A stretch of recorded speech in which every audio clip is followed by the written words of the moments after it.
Hello, everybody. I'm Ty House, and welcome to WAVE Channel 5 High School Football, where tonight the Greenville Green Wave play host to the Vandalia Butler Aviators here at homecoming night. It's always a big game, Coach, homecoming night here at Greenville. Yeah, certainly. It's a special time for not only the kids and the kids at school, but for the community and alumni to celebrate the things that they've done while celebrating our kids and all the hard work that they put in. So it's definitely a fun time for everybody, and it's always one of those special games that every year has a little bit more meaning than maybe some of the others do. Well, this one has an extra meaning as well, league, because it's our first really divisional league tonight game. So both teams coming in 3-2. Greenville, of course, with an overtime and exciting win against West Carrollton. Probably two more exciting than you may have wanted to have been. And then Butler, a big win over Xenia in overtime as well. So, your defense stepped up really well in that second half with the West Carrollton game, and offense moved the ball. Just an exciting game, an exciting win, Coach. Yeah, you're right. A little more exciting than I would like. But, those are the kind that go down in history as ones that you remember and are excited about. And certainly last week to have the defense come out in the second half and turn it up and offensively get rolling a little bit, and the excitement that was in the air, not only from our team but our student section and our fans was a lot of fun. Vandalia dealt with one like that last week and got a big win over Xenia in overtime. So, the challenge, I'm sure, for both sides will be able to get ourselves back up emotionally after a physically demanding and emotionally demanding games that we both played last week. You bet. And look at the stats again, much like last week. Butler and the Wave. Similar stats, similar statistics. Should be a real slobber knocker tonight. What can we expect from the Butler Aviators? Well, they're going to spread it out a little bit. They've got a good quarterback. The Modern kid's a good football player. He's very savvy in the pocket. He's dangerous with his feet. He'll run around and break contain, and he's got great pocket presence. So, but with that conversation of spreading it out, they want to run the ball out of the spread formations. Now, they'll run a tight end, single back stuff. So they've got a few weapons in there. Defensively, they're going to come out and change their fronts up a little bit, move around, blitz a little. Nothing that we haven't seen, but we just got to be prepared to see different fronts and communicate well up front and get the ball into our playmakers' hands and let them do their thing. Okay. Well, our offense has been moving the ball quite well all year, so we can match that. Should be a really good game. Defense for Butler seems to be pretty good. They have a lot of kids with a lot of tackles. They spread that defense out a little bit. On our side of the ball, our linebackers kind of stepped it up very well in the second half of last game. You got to be happy about that. Yeah, certainly. We've got some guys running around out there that can make plays. It's a good group of guys. Experienced players that have been on the field quite a bit at the varsity level. So, it's not a huge surprise that those kids can start playing, or starting to play well about midway through the season or so. So it's exciting to see those guys, but. You know how it is. It's not 4 guys. It's not 8 guys. It's all 11 running around doing their job. So we're really happy with the way our kids are playing together and playing hard and playing with some tempo and emotion, which is necessary for the schemes and things that we're trying to put out there. Well, if we can play like we did the second half of last game, we'll be all good and well. Outstanding effort in that defense. Well, Coach, good luck tonight as always, and let's get that first win. Wave versus Butler tonight at homecoming. Alex and I'll be back with more pregame comments in a moment.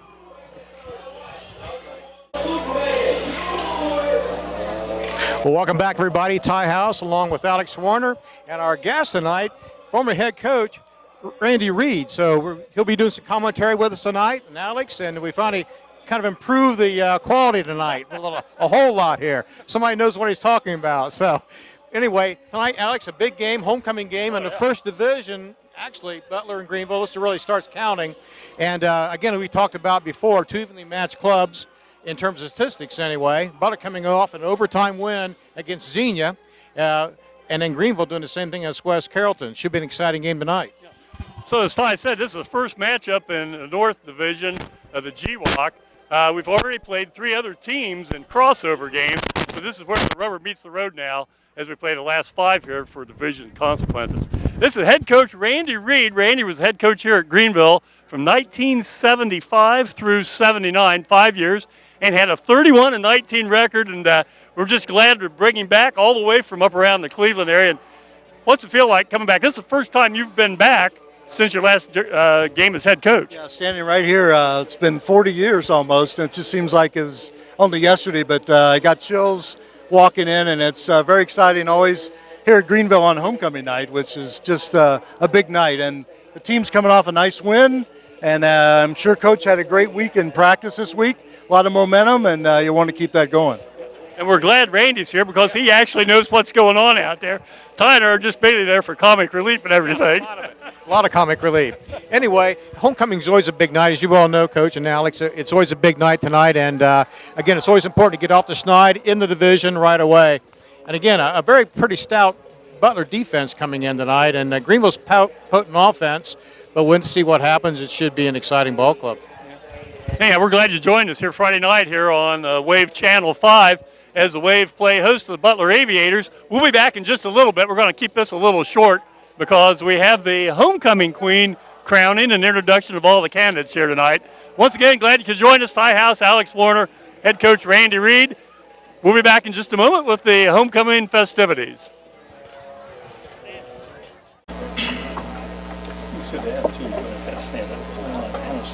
Okay, bring it in.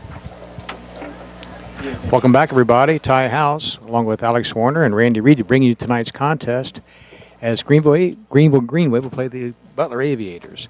We're at homecoming tonight, where we have the opportunity to find out who our queen is for this year. Congratulations to Colton Zumbrun as being elected as Chief Greenway last night. He'll be one of the escorts as well tonight. So without further ado, we'll hand it over and listen to our queen candidates here. Homecoming night at Greenville. And now, ladies and gentlemen, let's introduce our 2018 Homecoming Queen candidates. Our first candidate is Miss Chloe Cox, and she's escorted by Mr. Nathan Fry. Chloe Cox is the daughter of Michelle and Aaron Cox. Her sibling Carly Cox is a sophomore at Greenville High School. Chloe is a four-year member of Greenville High School's Wave Airs and Concert Choir. She is a student athlete competing for Greenville High School Lady Wave volleyball team, earning GWalk second team honors last season. Chloe is a member of the Environmental Club, Science Club, Varsity G, and Student Council. Chloe is a four-year honor roll student. She enjoys walking her dog, attending school sporting events, singing, shopping, spending time with friends, and working at Montage and Eikenberry's IGA. Chloe plans to attend college after graduation and pursue a career in business. Ladies and gentlemen, Miss Chloe Cox. Miss Jada Garland, and she is escorted by Mr. Colton Zumbrun. Jada Garland is the daughter of Shannon Burns and Clyde Garland. Jada serves as president of the Student Council, class secretary for the class of 2019, and secretary of the Art Club. She is a member of the National Honor Society, Environmental Club, Science Club, Varsity G, Student Athlete Council, and Career Art. Jada is a student athlete competing for Greenville High School on the golf and Lady Wave basketball teams. Jada is team captain for the golf team. She enjoys hanging out with friends, watching Netflix, and shopping. Jada has earned highest honors all years of high school and is an academician.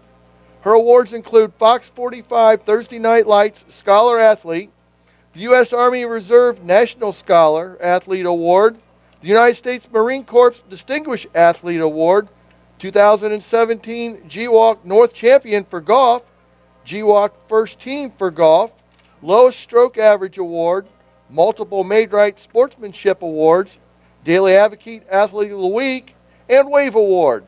After graduation, Jada plans to attend a four-year university to pursue a career in fashion merchandising. Ladies and gentlemen, Miss Jada Garland.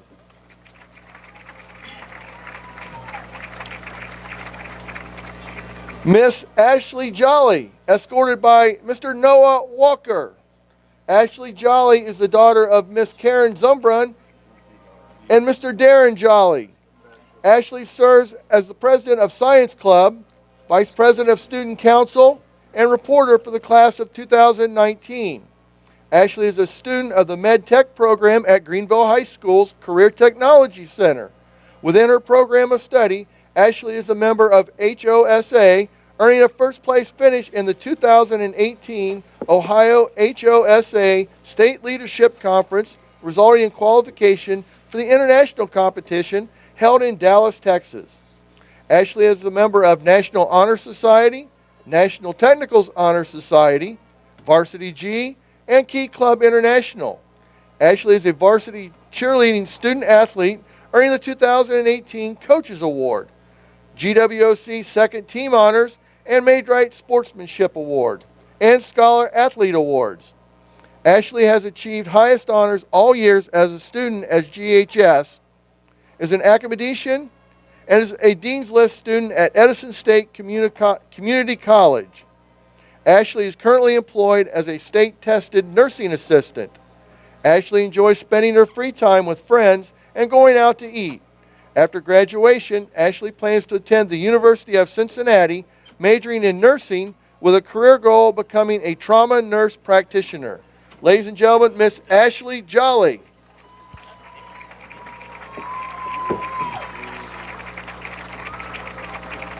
Miss Gracie Pell, and she's escorted by Mr. Dylan Snyder. Gracie Pell is the daughter of Mrs. Marianne Carter and Mr. Robert Pell. She has three sisters, Mrs. Mandy Rissmiller, Mrs. Megan Schuff, and Miss Shelby Pell. Gracie is currently a member of National Honor Society, serving as secretary, and is president of the Spanish Club. She is also a member of National Technical Honor Society, Science Club, and the academic team. Gracie is a performer in Greenville High School's Wave Airs. She is a student in Greenville Career Technical Center's Medical Technical Program, where she is a member of HOSA. Gracie is employed as a STNA at Village Green.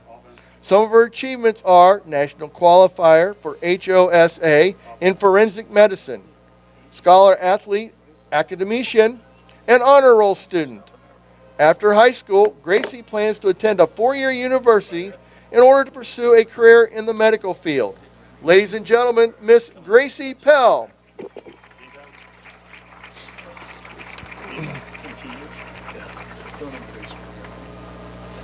Miss Reagan Satterwhite. She is escorted tonight by Mr. Simeon King. Reagan Satterwhite is the daughter of Jennifer Warner. Reagan is a Key Club International, Science Club, and Art Club member.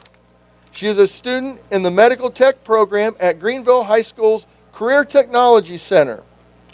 Reagan is a cross-country and track and field student athlete. After graduation, Reagan plans to attend a 4-year university and pursue a career in the dental field. Ladies and gentlemen, Miss Reagan Satterwhite.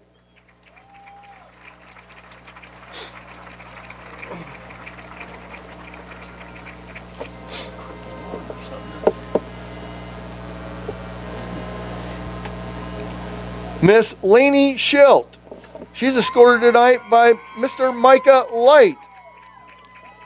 Lainey Schilt is the daughter of Amy Schilt and Jeff Schilt.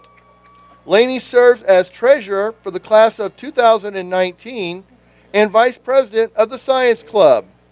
Lainey is a member of National Honor Society, Science Club, Art Club, Varsity G, Key Club International, and the Student Athlete Council.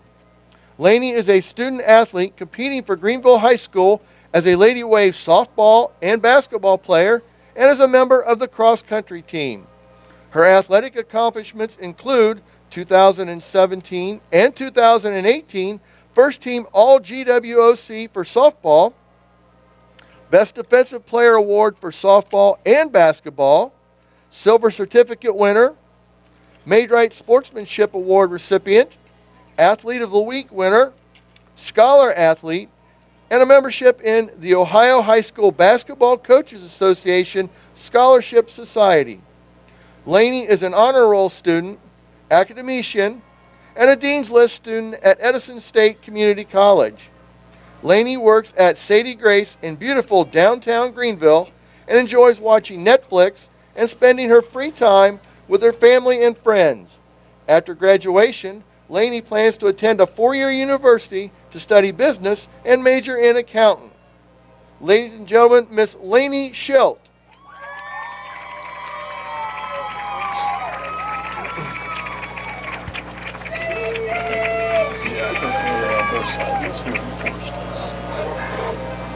Miss Brooke Stockler. She's escorted tonight by Mr. Max Irwin. Brooke Stockler is the daughter of Shane Stockler and Jody and Tyler Stump. Her siblings are Andrew Stockler and Dylan Stump. Brooke is a student in the Careers with Children program at Greenville High School's Career Technology Center. She is a member of National Technical Honor Society, Varsity G, Student Council, Science Club, Environmental Club, and the Student Athlete Council. Brooke is a 2-year team captain for the Lady Wave volleyball team and has earned a varsity letter every season. As a student athlete, Brooke has been awarded the Maidrite Sportsmanship Award and has been named Athlete of the Week. In her free time, Brooke enjoys shopping and spending time with family and friends. After graduation, Brooke will attend college to pursue a degree in social work. Ladies and gentlemen, Miss Brooke Stockler.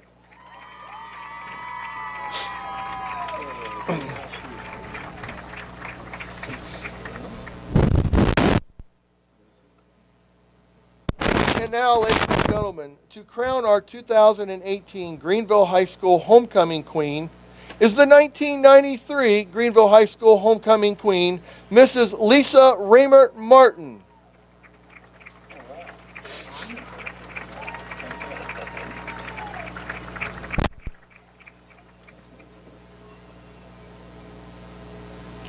And ladies and gentlemen, your 2018 Greenville High School Homecoming Queen is Brooke Stockler.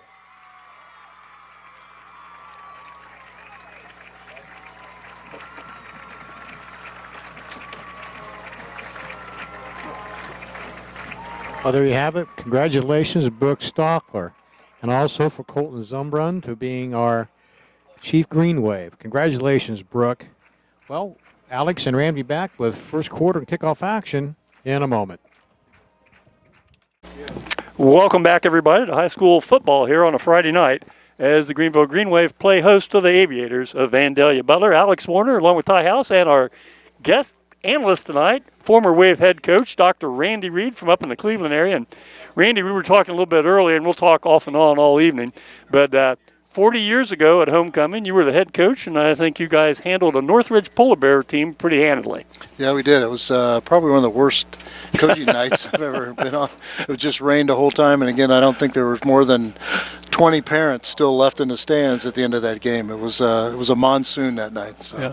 Randy was the head coach here for 5 years, from 1975, fall of 75 through the fall of 79. 31-19 record, outstanding record as head coach for the Wave. Those were the days of the Southwest Buckeye League. Yep, and those were great memories. Great memories. That's as the Wave take the field here. Both teams come in tonight 3-2. Both teams coming off of overtime victories in their last ball games. And Randy's up in the Cleveland area now, and catch fans up just a little bit on what you're up to up in the Solon, Hudson, Streetsboro area. Well, I left here in 1982 after being assistant principal for 2 years and went to chiropractic college and in St. Louis, and then I opened a practice in Solon, Ohio 34 years ago, and been there ever since. Had 5 kids who graduated from Hudson High School, and then we're back. It's great to be back here on homecoming night, which is a big night for Greenville always. That was one of my favorite nights to be a head coach. The Reeds are some of our dear friends of my wife and I think the wives are. I'm not sure what they're doing while we're here enjoying the ball game tonight. Spending money, probably. Spending money, anyhow. Money, that's right. So Randy and I'll do the first quarter, then Ty's going to step in, take my place, and then second half we'll kind of see how things develop here. We're putting him on probation for the first 2 quarters to see if he handles the job. He does, if he does too good, we'll bring him down every weekend from up in Cleveland. That'd be great. Anyhow, the Wave in the home forest green trimmed in white, and then Butler comes in here tonight, and the Aviators white trimmed in the gold and purple, and Greenville's going to receive the opening kickoff and defend the south goal. field's changed a little bit since last time you were here. Oh man, a lot. It's changed a whole heck of a lot with being artificial turf and no track around the field, and that was always a worrisome thing because we were in the corners. We were pretty close to the track in the corners of the end zone, and it was a tough field sometimes to give us a home field advantage of being a grass field at that time. But if we had bad weather like we did when you talked about against the Northridge game, the field was pretty trashy after that for the rest of the season, and it was tough because we had all the junior high teams and playing at the same time here on the same fields, and it was a tough thing. But this new turf, this stadium is absolutely spectacular. Well, we're getting ready to boot things off here. Wave to receive. This is Andrew Boron, a kicker for the Butler Aviators, and back deep is John Butch along with Marcus Woods, and it goes to the up back and drilled right at the 36-yard line. That was Alec Fletcher bringing that in, and so the Wave set up shop here, first possession, on their own 36-yard line on a beautiful night for high school football. Glad you could join us. Not much wind. Temperature what? Upper 60s, did you say?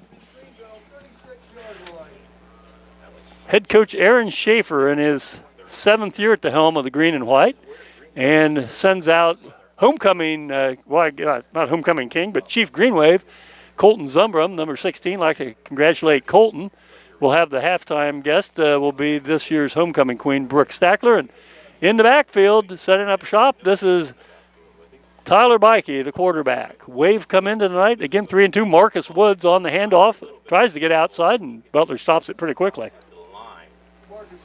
That was really a nice opening play to check out what was going to happen in motion as we brought somebody in motion, and to see how they're going to play us on the corners, whether they're going to play us man or not. That's really a nice conservative play to start with. Wave came into tonight 8th overall offensively in the GWAC, averaging 28 points a game. As there's a flag thrown, and it's going to be false start. Is that what they call it? Yes. This will make a 2nd and 15 for Greenville now. Wave averaging 230 yards rushing, 113 yards passing. On the other side of the ball, Vandalia comes in, ranked 13th defensively, giving up 24 points a game. The thing is a little deceiving about that, they got hammered by Harrison early in the season as Bikey throws a swing pass out to Woods. We want to try to get the ball in Marcus Woods' hands. He's a 3-year starter or just a junior. That was a nice call. We ended up using a little short screen when we had a blitz by both inside linebackers in the middle, and if he'd gotten past that first person, he would have had some nice open field to run in.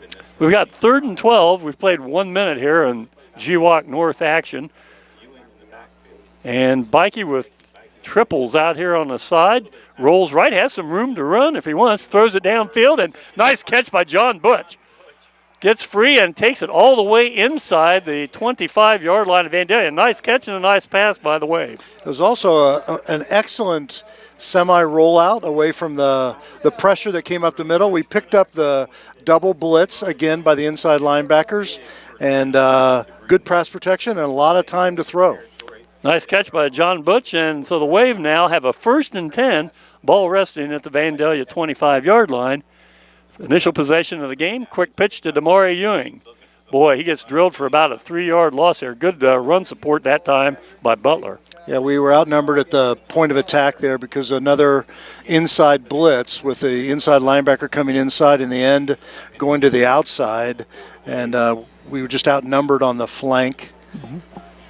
In the backfield, along with Ewing and Bikey, is Tony Sells. You might notice that Landon Eldridge, not dressed tonight, has an elbow injury, and boy, Tony Sells is racked for about a yard loss, and that'll bring up a 3rd and 14. Anyhow, Eldridge had come into tonight's game 2nd in the GWAC in rushing, 906 yards, and leading the league with 14 touchdowns to his credit. And boy, that's a big blow when you lose a runner like that. That's a big blow. Big blow. 9:45 left here in the opening quarter. Bikey rolls out on 3rd and 14. Looks deep downfield, has a man. Did Marcus Woods? Oh, almost hauled it in. That's one of those almost one-hand catches you see a lot of lately, huh? Yeah, again, we're doing a nice job of moving the pocket instead of standing still in the backfield in a pocket situation. We're getting outside the rush. We're outnumbered a little bit when they're bringing both men. They're bringing both men all the time. Well, this brings up a 4th and 14. We're a little bit outside of field goal range, and you don't want to punt down here, of course. So Here comes 4 down again. territory. Bikey retreats over the middle, has a man, and overthrows. Marcus Woods is in a crossing pattern. So, well, the Wave take it down to the 25-yard line on a nice pass play to Butch, and then all of a sudden a couple losses and 2 incomplete passes, and the Wave turn it over. And so Butler's Aviators come out on the field for their first possession of the night, 1st and 10 at their own 28. Butler comes in tonight. Quarterback is Mason Motter, a senior. He's thrown 7 touchdown passes this year against only 1 interception, and the main running back will be number 25. That's Ryan Martin, a senior, with 7 touchdowns to his credit, averaging 6 yards a carry. And let's see what the Wave can do defensively here. 1st and 10, 9:38 to go, first quarter here at Harmon Field. This is Martin with it. Bucks ahead for maybe 2, and Swarm tackled in there. Nice job by the Wave. That was pretty good penetration by us on the right side. And the simple dive play, I don't think it was a read. Didn't look like a read, but Greenville, the Wave come in tonight 17th in the GWalk, giving up 29 points a game, 192 rushing yards a contest, 167 passing. So we've had a few shootouts, and then we've had a few blowouts where we're on the wrong end of the score, and that has put us down in the hole defensively. Here's Martin, nice cut. Yeah, and makes it all the way out to the 43, and that's a first down for the Butler Aviators. again, same thing, dive blocking, straight blocking, looking for a gap, a zone read type of a look. And they definitely feel, looks like after 2 plays, that they feel they can run the ball between the tackles. So, Well, with Eldridge, we mentioned he's out with that elbow injury, not only one of the leading rusher for this ball club, but also then one of the leading tacklers at the linebacker position. Taking his spot inside tonight along with Tony Sells for the Wave is number 25, and that's Hayden Sharp, who's also one of the real good tacklers on this team. Boy, Martin runs well and gets outside and picks up another first down to the Wave 41. boy, got outside contain on the short side of the field here, and there wasn't anybody left. There was a receiver that was on the defensive back, and once he broke containment on the outside, he had 10, 15 yards before he met somebody. They move the ball back to the 42, and that'll make a 1st and 10. So starting at their own 28, 29-yard line, they've, as Hank Stram from the old Kansas City Chiefs says, they've matriculated the ball down the field, right? This is 1st and 10 at the Wave 42, and Mason Motter hands off, no, keeps it, rolls out, has a man out here. Nice catch. Number 4 for Butler is Ryan Wilson. Nice catch of that, and picks up about, 8, 9 yards? That was an excellent play coming out of the backfield, and again, moving the pocket to avoid the rush that was coming up through the middle. 2nd and 1, ball at the Wave 33-yard line, and right now we haven't had any answer defensively to the offensive attack of Butler's Aviators. Yeah, the penetration has not been there from the defensive line yet, so we're going to try to probably do something from the outside, bring people. Let's and see. here we This are. is A little Martin. bit better There you there. go. Yep, oh, sure. nice cut. Nice cut. Yeah, Ryan Martin picked up about 2 or 3 yards out of what was absolutely nothing and picks up the first down. He was not going to get the first down at first contact. Yeah, made a nice cut there. Got Drew Quinn in the middle there for the Wave, along with Nathan Fry. John Butch is there in the backfield. It's, let's see, Marcus Woods, one of the defensive backs, Alex Fletcher, Colton Zumbrum, number 42 for the Wave. That's Matt Bolton. We'll pick up some other numbers as the evening progresses here. 1st and 10, 7:10 to go in the first quarter. And, boy, Martin with a big hole. Oh, my golly. Boy, a nice run from the 30 all the way down to inside the Wave 15. That was the proverbial hole you could drive a bus through there. Yeah, that was a big That's hole. a gaping hole up the middle. That zone read, we kind of, again, you have to stay in your zone gaps on defense to be able to take from tackle to tackle to be. You take a look at that offensive line for Butler. They got some horses Those up are big there. boys. There's some big boys right there. Mm-hmm. Well, this is 1st and 10 at the Wave 15.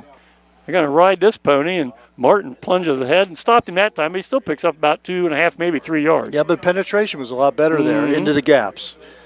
Head up, we're not very good right now, but into the gaps, we seem to be very good. Caleb Bingham checks into the ball game along with Colton McCartney. And this brings up a second, and we'll call it 8. The ball rests in at the wave 13.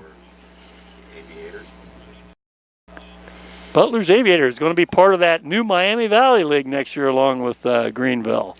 We'll have to talk about that, Randy. That's something you maybe are unaware of. Mm-hmm. Oh, Martin, a nice cut. Was bottled up inside, cuts outside, and gets close. Did he get in? Nope, stopped him about the 2-yard line. Nice cut. Looked inside, wasn't there, bounced it outside, and picked up good yardage for another Butler first down. Yeah, he just reads so well. Martin reads so well when he comes to the line of scrimmage to see which way the zone blocking is actually blocking. And that time they hooked the last person on the line of scrimmage, and you're out there with a defensive back with just a receiver. Mm-hmm.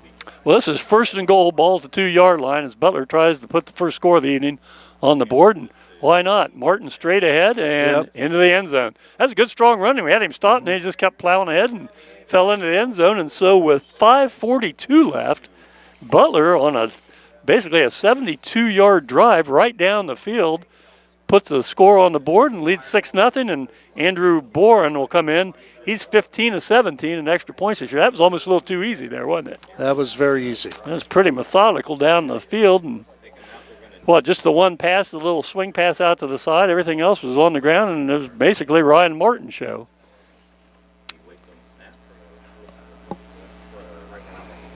As the snap kicks up, and he got it through. Well, with 5:42 left here in the first quarter, Butler draws first blood and leads 7-0. We'll be back in just a minute here as you watch high school football on the Wave, Channel 5.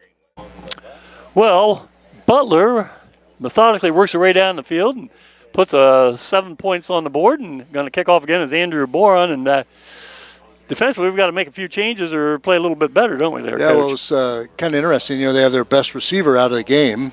He's not in the ball game, so they only threw one pass, and that was to somebody coming out of the backfield. So it looks like their philosophy tonight is going to be run instead of throw the ball.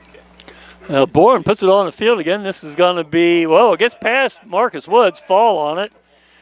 Picks it up about the 3. Let's see if Marcus, we're going to be in trouble here unless he can break loose. And, brought down about the 4-yard line. And, that puts us in the hole right there. That's one of those, that was a set play just to kick it on the ground like that. And it got through our first man up front, and then it got past our back. And I guess we were lucky we fell on it back there and able to get it back out to the 4. Right, our deep backs thought that they were going to get somebody up front was going to get the ball, so they ran up, and then the ball got kicked past them because no one picked it up. Well, this puts us in the hole at our own 4-yard line, already trailing 7-0 here. And let's see if we can move this out of here and pick up some first downs and at least give ourselves some breathing room here. So Bikey in the shotgun, as always. Need a good snap, get it. Here they come. This is Ewing, I think, and racked for a loss of maybe a 1. I don't know if he got back to the line of scrimmage or not. Pretty close. Again, almost on every play of the first series on defense, they brought both linebackers on the inside doing stunts, either straight through or crossing them to try to fool the offensive line in the zone blocking read. There's, I think, offside. They're going to call it encroachment, or is that going to be false start? Let's see. The officials might mention the officials while they talk this over. Officials tonight: the referees Russell Thayer, Larry Saunders is the linesman, Scott Roddy the line judge, the umpires James Milligan, and Greenville's own Martin Borgerding is the back judge tonight. So Marty Borgerding in there with this crew, and that's a false start. Half the distance takes it back to the 2, so it's 2nd and 12 at the wave 2. Boy, we don't want any mistakes down here, do we? Whistle in the play, and Mikey with the snap. Hand off, and boy. Yeah, they're plugging up the holes in a hurry, aren't they? I mean, they're an 8-man front right now with the linebackers coming and the defensive ends or outside linebackers, whatever they call them, are stepping outside just to make sure no one gets outside the ends. Yeah. But up the middle, again, you got 5 blockers and you got 6 men coming through the gaps. So you're saying they're almost daring us to throw the ball? Right, right. Yep. Yeah. Yep. Yep, there you Again, go. same thing. Ty back here, there's no broadcast complete without Ty calling for this quick slant over the middle. There, and we got it? See, oh, yeah. Yep. Right idea, Mr. House. Right idea. Just didn't make connections there. Yeah, intended for Zumbrum then. That brings up 4th and 12. And, well, let's see if we can get a good kick away here because we are pinned back deep. And this will be Ethan Flannery. He'll be standing almost at the back of the end zone. And this is where you always worry about high snap, putting your foot on the line, safety. Let's see what happens. It's not a good thing when the deep back is at your own 30. Yeah, that's exactly right. Ethan Flannery averaging over 34 yards a punt this year. Get rid of it. Oh, has to get it high. It's going to get a wave bounce and come out and settle down about the 39, almost 40-yard line. Past the 40, make it a 41. So, hey, 39-yard kick. It didn't look pretty when it took off, but kept rolling. So, Vandalia keeps the wave pinned deep, and they have great field position now at the wave 41. Got some great games going on around the area here tonight, and probably the game right now in the Greater Western Ohio Conference. Fairmont travels down to Miamisburg. Fairmont 4-1, Miamisburg 5-0, and that is going to be a great competitive ball game down at the Berg here tonight. We'll talk about some of the other upcoming games here this evening in just a minute. Boy, they're riding Martin, aren't they? Mm-hmm. And he pounds ahead, and I would too. Takes it from the 41 down to the 27, 28-yard line. Another Vandalia first down, and boy, yeah, I was going to say, Ty's back here saying, think you could run through that, Ty? Crawl through it? Walk through it? Yeah. Yeah, they're really putting gaping holes in our defensive front right now. And our front line's played pretty well for the most part, but we haven't run into an offensive line with this size. Of course, Chaminade and Xenia both handled us pretty well, but this is a nice Vandalia ball club. Boy, too much cushion there. Mm-hmm. And a nice cut, and finally ridden out of bounds by Zumbrum. But another Vandalia first down. That's the first pass they've had to a wide receiver. And again, we decided to come a little bit of pressure on the inside, and we ran a too deep zone, and so we were in zone coverage out on the outside, so he's playing off of him, and they read that perfectly, and just a little hook and an easy pass, pitch and catch out to the outside. 1st and 10 just outside the wave 10, 3:35 go here in the first quarter, and Butler already up 7-0. Boy, Martin gets hit and plows ahead for an extra 4 or 5 yards. That's that famous yards after contact, yes, right? Absolutely, Boy. absolutely. And his head's down. He's running so downhill, and he has leverage. But we actually came with someone that time, and that's why we met him at the line of scrimmage. But he drove us back for 5 yards, yeah. Mm-hmm. So this will be 2nd and 5. Evidently, they can still get a first down without scoring, but it'd have to be a first down like at about the 1 foot line, wouldn't it? 1 inch line, maybe. Yeah. I don't know. 2nd and 5, even 3 minutes to go here in the first quarter.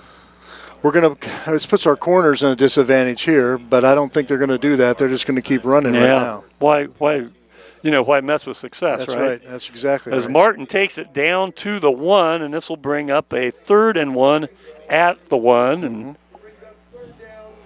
just a little bit outside the 1 yard line. But right now, time of possession, and everything's gone Vandalia's way. This has been a dominating early performance here by the Butler Aviators.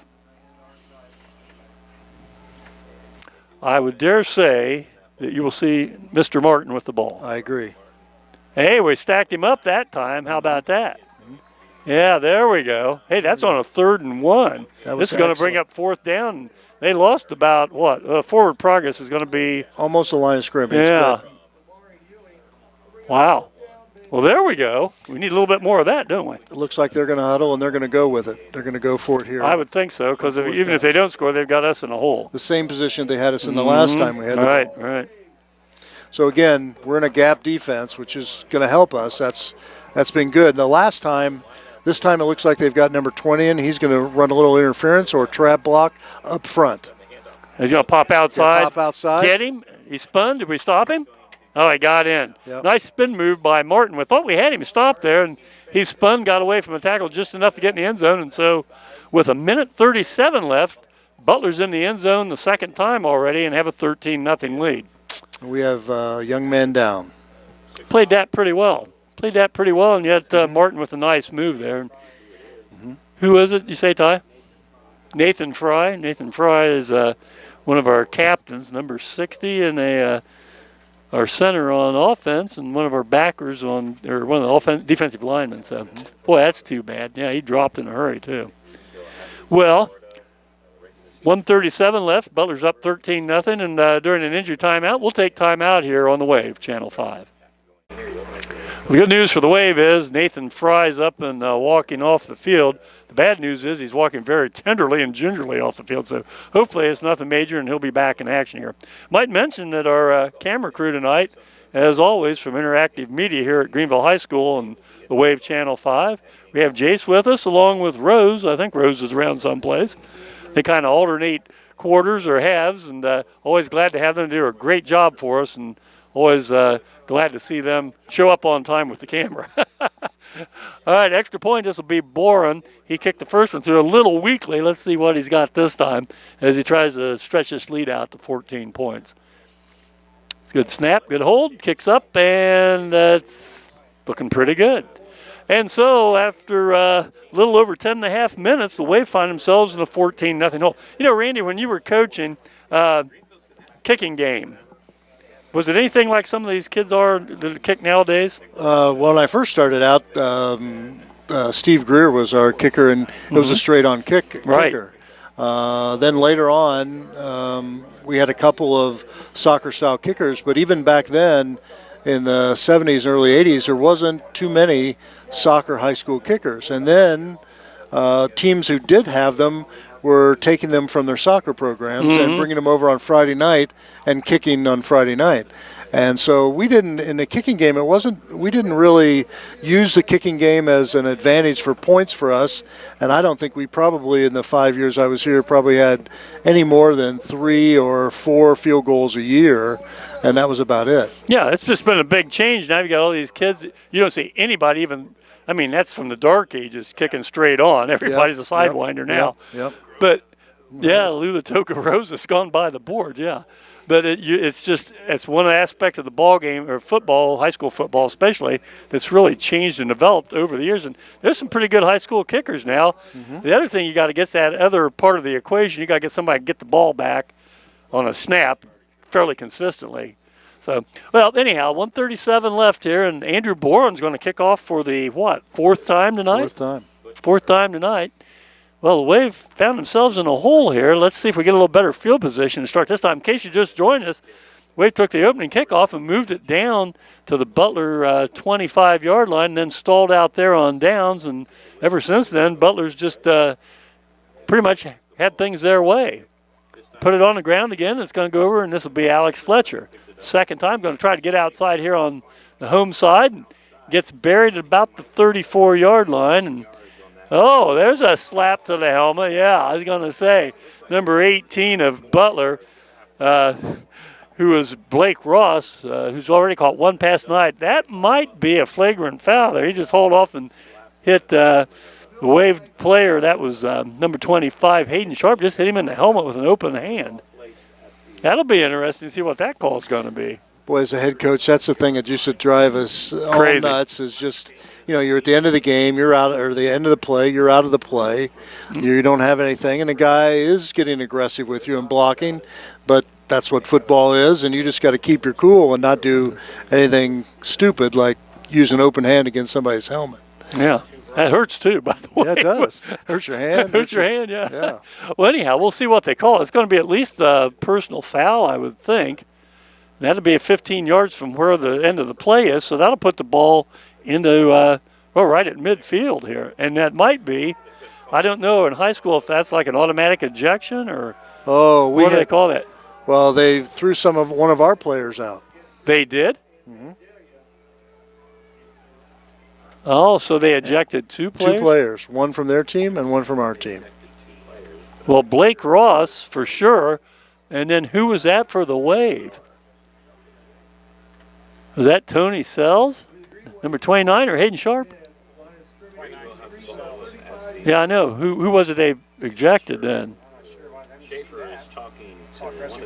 Yeah, I was going to say I didn't really see anything on the Wave part other than just good aggressive blocking there. So, well, we'll see. Well, I think Mr. Ross is going to probably have an early shower tonight.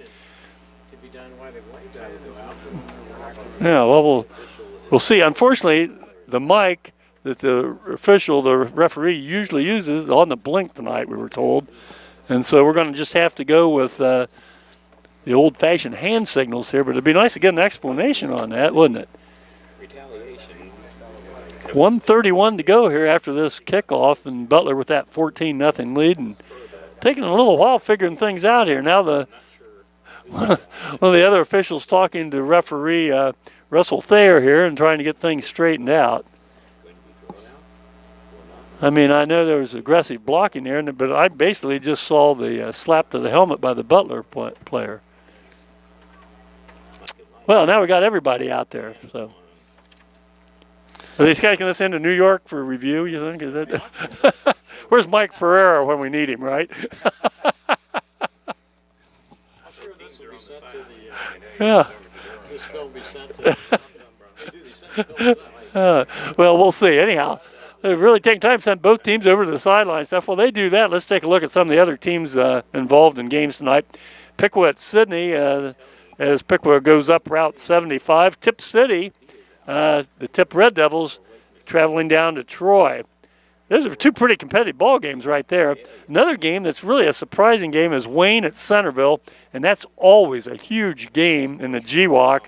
Both normally powerhouses. Wayne 3-2 this year, and Centerville has lost 5 straight to start the season. Lost the last game last year. They've lost 6 straight games, and that will not go over well with the fans in the Centerville area, will it? Yeah, and then another good game. Xenia's got a nice ball club. Handled a Wave by 35-0 count 2 weeks ago. They go to Springfield, and Springfield's got a real nice ball club over there, the Springfield Wildcats. So some good ball games in the GWAC. And also here around the county, Arcanum's Trojans travel over to Bethel. Ancient rivalry up there, up north. I guess you call it a rivalry. Miss Sinawal against Ansonia, although I think Ansonia's only won once in the last 35 meetings. Tri-Village takes on Bradford, and then Versailles travels up Shelby County and takes on the Anna Rockets. Well, let's see here. We'll have to sort through things. Who is on the sideline now with his helmet off and not getting back in the game? I'll have to figure that out. Well, number 29, Tony Sells, everybody seems to be comforting on the sidelines. Okay, the well. Coach is talking to him, but I can't automatically say it's him. But yeah, it probably is then, because he was right there. So evidently, Sells has been ejected from the game along with number 18, Blake Ross of Vandalia. So after all that, the ball remains offsetting penalties at the Wave 35, and see if we can get back in this, trailing 14-0. Tyler Bikey, Marcus Woods in motion. Takes the handoff, tries to get outside, and boy, reverse it here. Marcus got a lot of speed, but boy, you can't get away from that. That's a loss of about 10 or 11 yards back inside the Wave 25. There wasn't much there, was there? no, not much there. And again, the linebackers right now are either coming up the middle into the gaps if they think it's going to be in the middle, or they're staying outside. Now, right now, they're lined up outside. This is 2nd and 20. Mm-hmm. This is Bikey. Has plenty of time, but nobody's open. That's the problem. And Bikey's drugged down from behind by number 23. Nice tackle that time by number 23 for the Aviators. And that is, or no, they call it Ryan Martin. Was that 25? No, it's 23. 23 is Jackson Akers. Might mention a name we haven't called yet tonight, much for them. Number 50 for Butler's Jalen Applegarth, just a sophomore, plays in that defensive line, and he's 2nd in the GWAC in sacks this season thus far. Big kid for just a sophomore. I'm pretty impressed right now with just the physicality of Vandalia.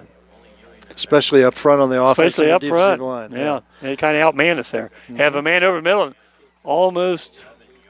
Did he Butch get it? Yes. Yep. Nice catch by John Butch. That's his 2nd nice catch here this evening.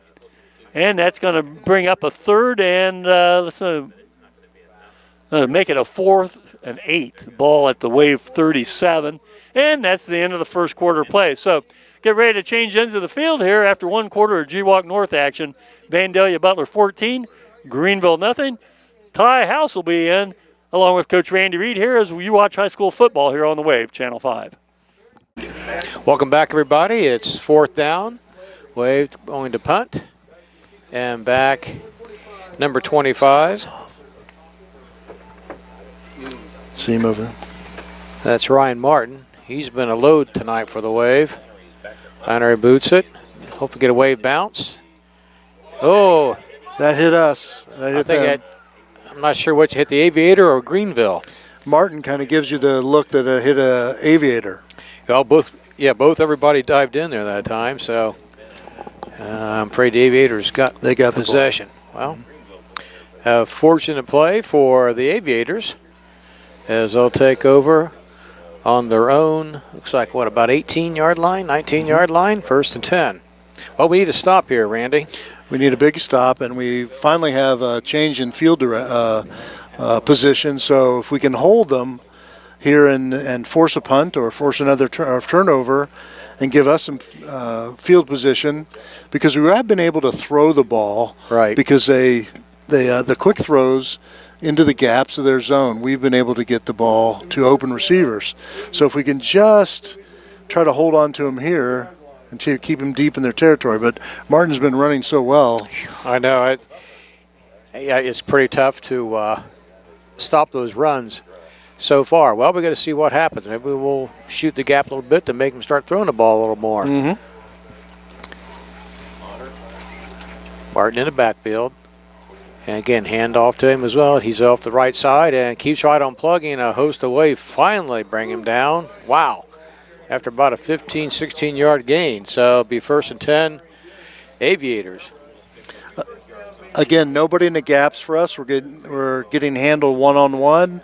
And Martin's onto the linebackers on the second level before the linebackers kind of know what's going on. So, and then it takes the safety to finish bringing him down. Yes. A strong runner. Here's our outside. He goes again. And again, we lost containment on the outside, and here he goes. And that's going to be a touchdown. Woods saves it right there. Maybe tripped over. Number 30 brought him down. It's a 30 number line that brought him down. Good tackle by Woods to finish it off.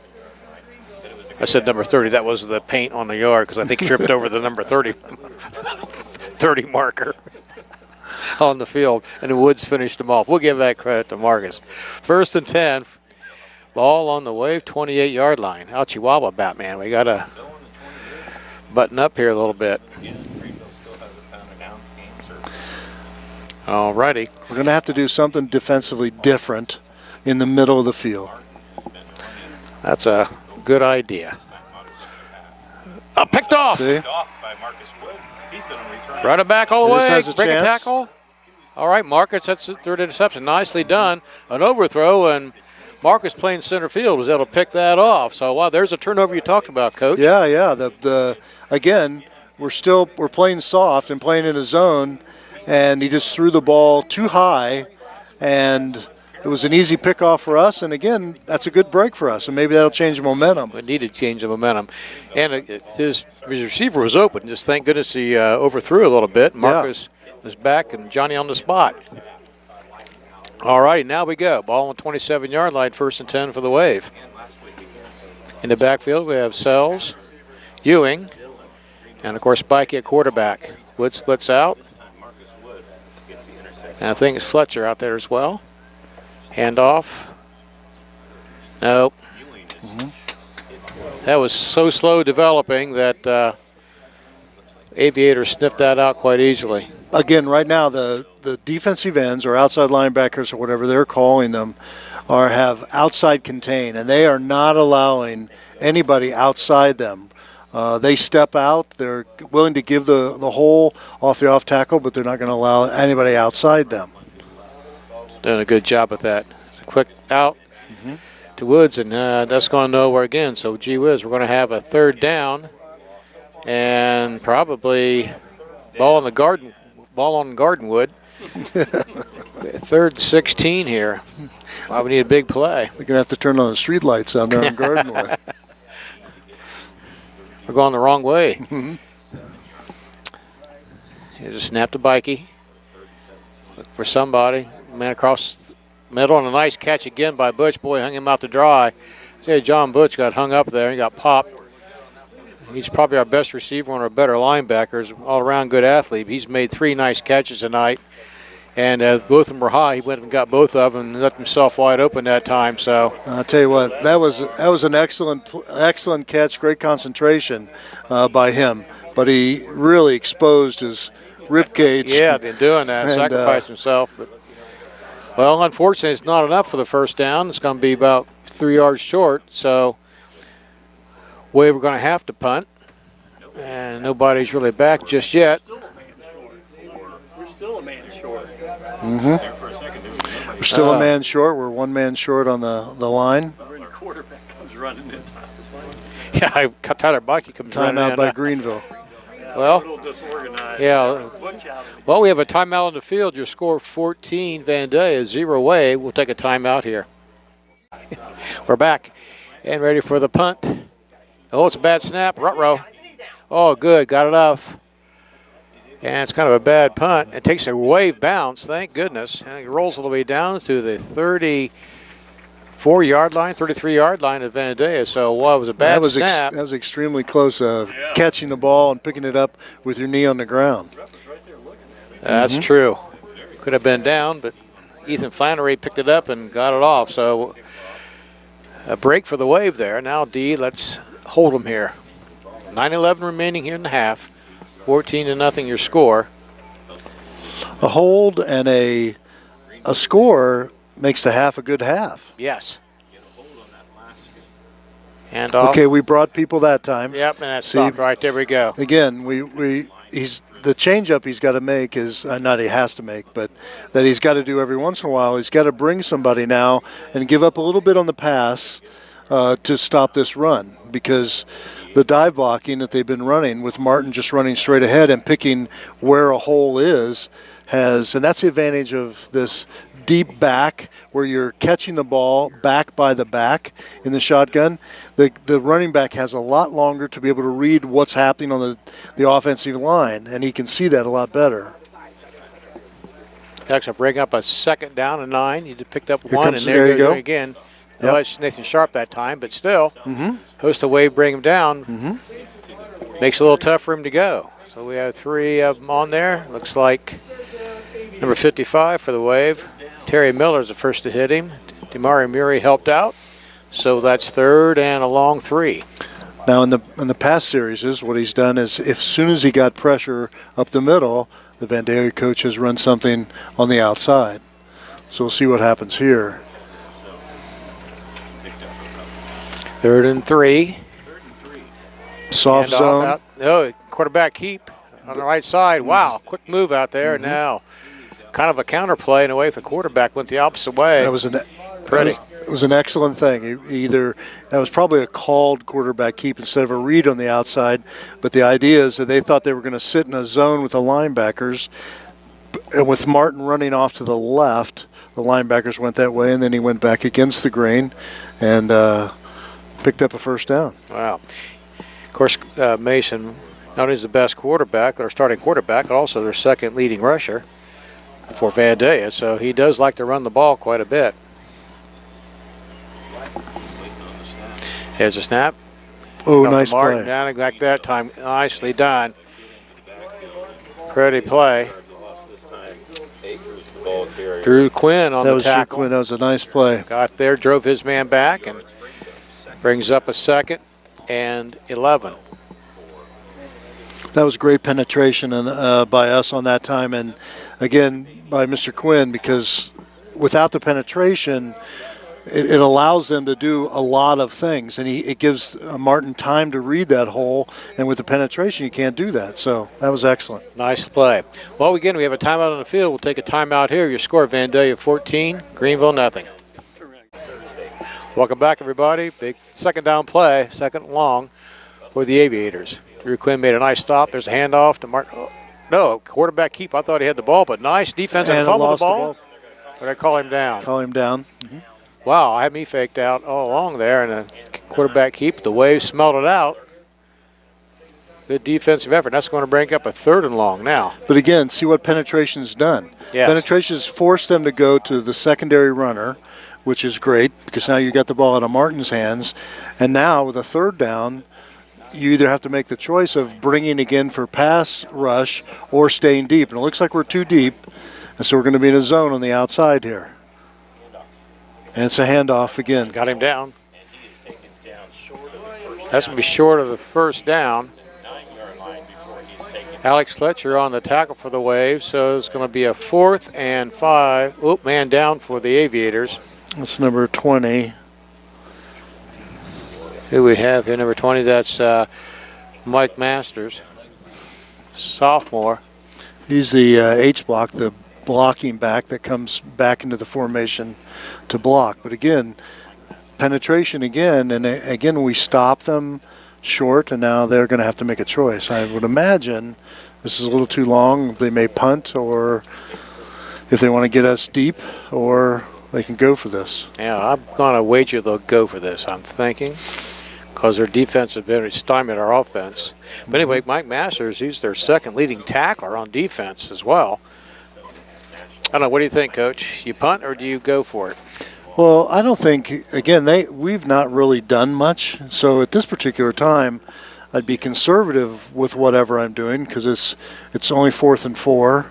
And even just another run with Martin or, again, something with the quarterback like you did is safe, and you're not going to give up the ball on a pass or something like that. And I just think that this is probably a smart thing to do is go for that here.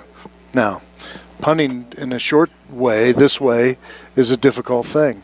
This is not a good sign, bringing the card out to the field. No. I'll tell you what, we got a timeout on the floor with Mike Masters. We certainly wish the young man best for bringing the card out. So we're going to take a timeout on the field. We'll take a timeout here. Aviators. We're back now. Seems that gentleman was carted off, but he gives the thumbs up. So maybe it's nothing more than maybe a little broken leg or something, we hope. But wish him the best. Mike Masters for Vandalia. Anyway, 4th down, and the right coach is going to go for it. We'll see what they have. They have number 25 in the backfield, and he's going to take the ball and get outside and get the first down and then some. And Wade finally put him down. But that's a big first down for Vandalia and a heartbreaker for the Wave. Ran tight end, a tight end on the far side, and had no wide receiver out on that side. That left the end alone with one-on-one blocking, and again Martin read the outside and they hooked the end, and that allowed him to get outside. They do a good job hooking our ends. Seems like they get outside. They have good blocking. Our ends have frees up a lot of the one-on-one competition at the end there. We're getting short end of the stick at this time. Here's a Martin bounces outside, wrestled down. There's a lot of hitting going on down the field as well. So Ewing makes a tackle, nicely done. So bring up 2nd and a long 7. 5:30 remaining here in the first half. Wade need a stop here and then a score. Be nice going at halftime with a little momentum on our side. Martin in the backfield again. A little fold block, red. And then go back up the middle. Yep. Wade read that fairly nicely. So, yeah, again, using Martin as a decoy now, and allowing the quarterback to either run up the middle. And that time they folded in the inside and got angles and created a nice hole. So it's again, he's into the 2nd level before he's being touched. It's a Wave like a 3-man front. Yep. Hand off to Martin, and he's going to plow up, but close. Be 4th down and probably a yard or more, maybe a long yard. Well, this would be a huge stop here. Wow. So we're bringing in linemen. This is a big part of the game right here. You make this stop, and even if you don't score at 14-0, that's pretty good. Yes. With 4:12 remaining. There's some other big games we got going on. We got mentioned Tip at Troy. Piqua and Sydney, that's always a good rivalry as well. was an illegal procedure. That's a break for the Wave.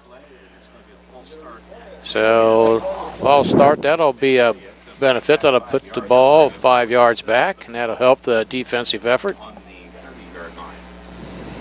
Then we have Xenia at Springfield. And of course, they mentioned earlier Fairmont at Miamisburg, which would be a huge game, and GWalk implications on that. Butler back 5 yards, So to bring up fourth, and they got 6. It's a long 6. A little farther than the last time on 4th and 4 when we talked about where they'd go Yeah. for it. But we're in the same situation here. We haven't been able to stop the run. But we'll see what we play defensively in the backfield, too. Usually, Wood one-on-one is okay out here. Yeah, and he's okay on that side. Double tights. Yep. Going back to pass. Pass. Pressure's on. Got a Yep, man there's a tight end. right there. First down. Just a little tight end, little right Yep, outside. yep, We can yep. roll out seam, short enough where he gets to run. And Had the wide receiver run the corner off and came underneath that. Nice, simple little thing. And he had max protection with that many people on the line of scrimmage. So, save again, play. yep, very, very smart. Oh, come on, Greenville, hold them off here. All righty, 1st and 10 for the Aviators. We got the 4. There it is. You had the 4 down sign on there. We're bringing people. Gets by and plows ahead for 2 or 3. Again, a little bit better penetration. The Wave can stop on a big 3rd down play or 4th down play. We could have helped out here. But Vandalia, to their credit, just makes the right call and makes the right play. Right. It's under 3 minutes now. Hold on, Wave. 2nd and they've got 7 yards to go for a 1st down. Need a turnover right here. It'll be huge. Martin in the backfield. That young man's had a workout. Look so for far in something this game. outside here. Martin Good. got it, bounces outside. Oh, nice and play. Nice play. Dig in there. Was that? Can't see who got off. It was Hunt. Did see him make the tackle. Was nicely done. I thought it was 50. Drew Quinn. He's our senior, 6 foot 210 senior. That was a nice play. He's gotten in there a couple times tonight. We called his number on the penetration. 3rd and 4 to go. Just at the 2-minute mark. Straight ahead goes Martin. He plows hard. Boy, Wave hit him, but yeah. he keeps chunking ahead. That's a strong runner right there. That'll bring up a 4th and very short. Here we are again. This is the 3rd, 4th down. Tony Sells made a nice play, came up, but Martins just has leverage with speed. We're meeting him in the line of scrimmage standing flat-footed, and he has momentum, and that's how he picks up yardage after contact. Blitzer right here. Little fold. Boom. Boom. Nice play. Hit him, but stuck him, but I think he got enough for the probably first down. got enough, yep. Again, we're playing them very tough in the inside now. We really are. That's good. Yeah, the Wave defense will look a little different this series. Wave have a man down now. Boy. Minute 17. The Wave have the man down. We'll time it on the field for an injury report. We'll take a timeout here. Your score, Vandalia 14, Greenville nothing. Welcome back, everybody. Well, Nathan Fry was the injured Wave player, but he's walking off under his own power, which is a good sign, but young man's been down a couple times tonight. He looked a little faster on that walk-off, so that maybe that's better. I don't know. Yeah, maybe his arm was hurt this time, hopefully. Yeah. All right, 1st and goal. Ball on the 7-yard line. A little pop pass for the middle Nice and play. touchdown. Vandalia. Wow, nice little pass play. Nice call. Quarterback, nice touch on that pass. We were expecting to run it all the way. All the way. Well, just like that, 20-0. Yeah, I'd like to go to Well, one of the and try to play volleyball there. Well, number 17 will come in to kick, and that is Andrew Boren. He's done a lot of kicking, just on Done a lot of kickoffs. kicking. And, He's going to have a bad leg by the time this is over tonight. line up. Snaps back, put down nice, kick is up, and That kick was is nice. good. Yep. So with a minute 8 remaining here in the half, Vandalia Butler takes a 21-0 lead. Randy and I'll be back for the kickoff in a moment. Okay, John Butch and Marcus Wood back for the wave as await the kickoff from one Mr. Bourne, who's had several of them tonight. 21-0 your score, minute 8 remaining. We need to get a drive to get some momentum back, Randy, because as you said, that's a real downer for the wave. 14-0 is one thing, 21-0 going in a half is something different. Scoobs it down again, picking up by the wave. I can't see who brought it down, but he'll get to maybe the 36-yard line. Number 40 for the wave, that was Cale Donather, sophomore.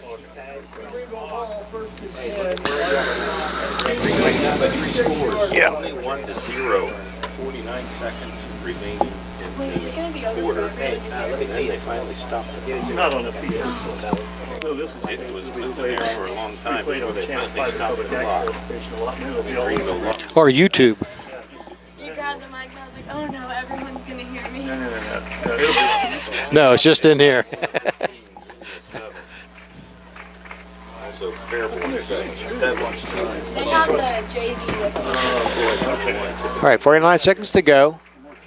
Back goes Vikey looking for a receiver. Nobody's open. Good coverage. Oh, and almost picked off by Nicholas Cole.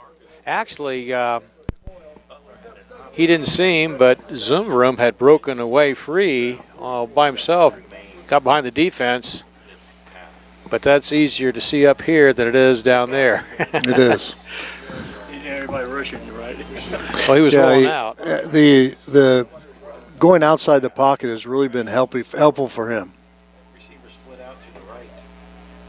One to the left. 4 receivers. That's some plenty of time. He decides to run it, gets outside and pushed out of bounds. That's going to be a late hit on number 1. And that's going to be against Gavin Casella.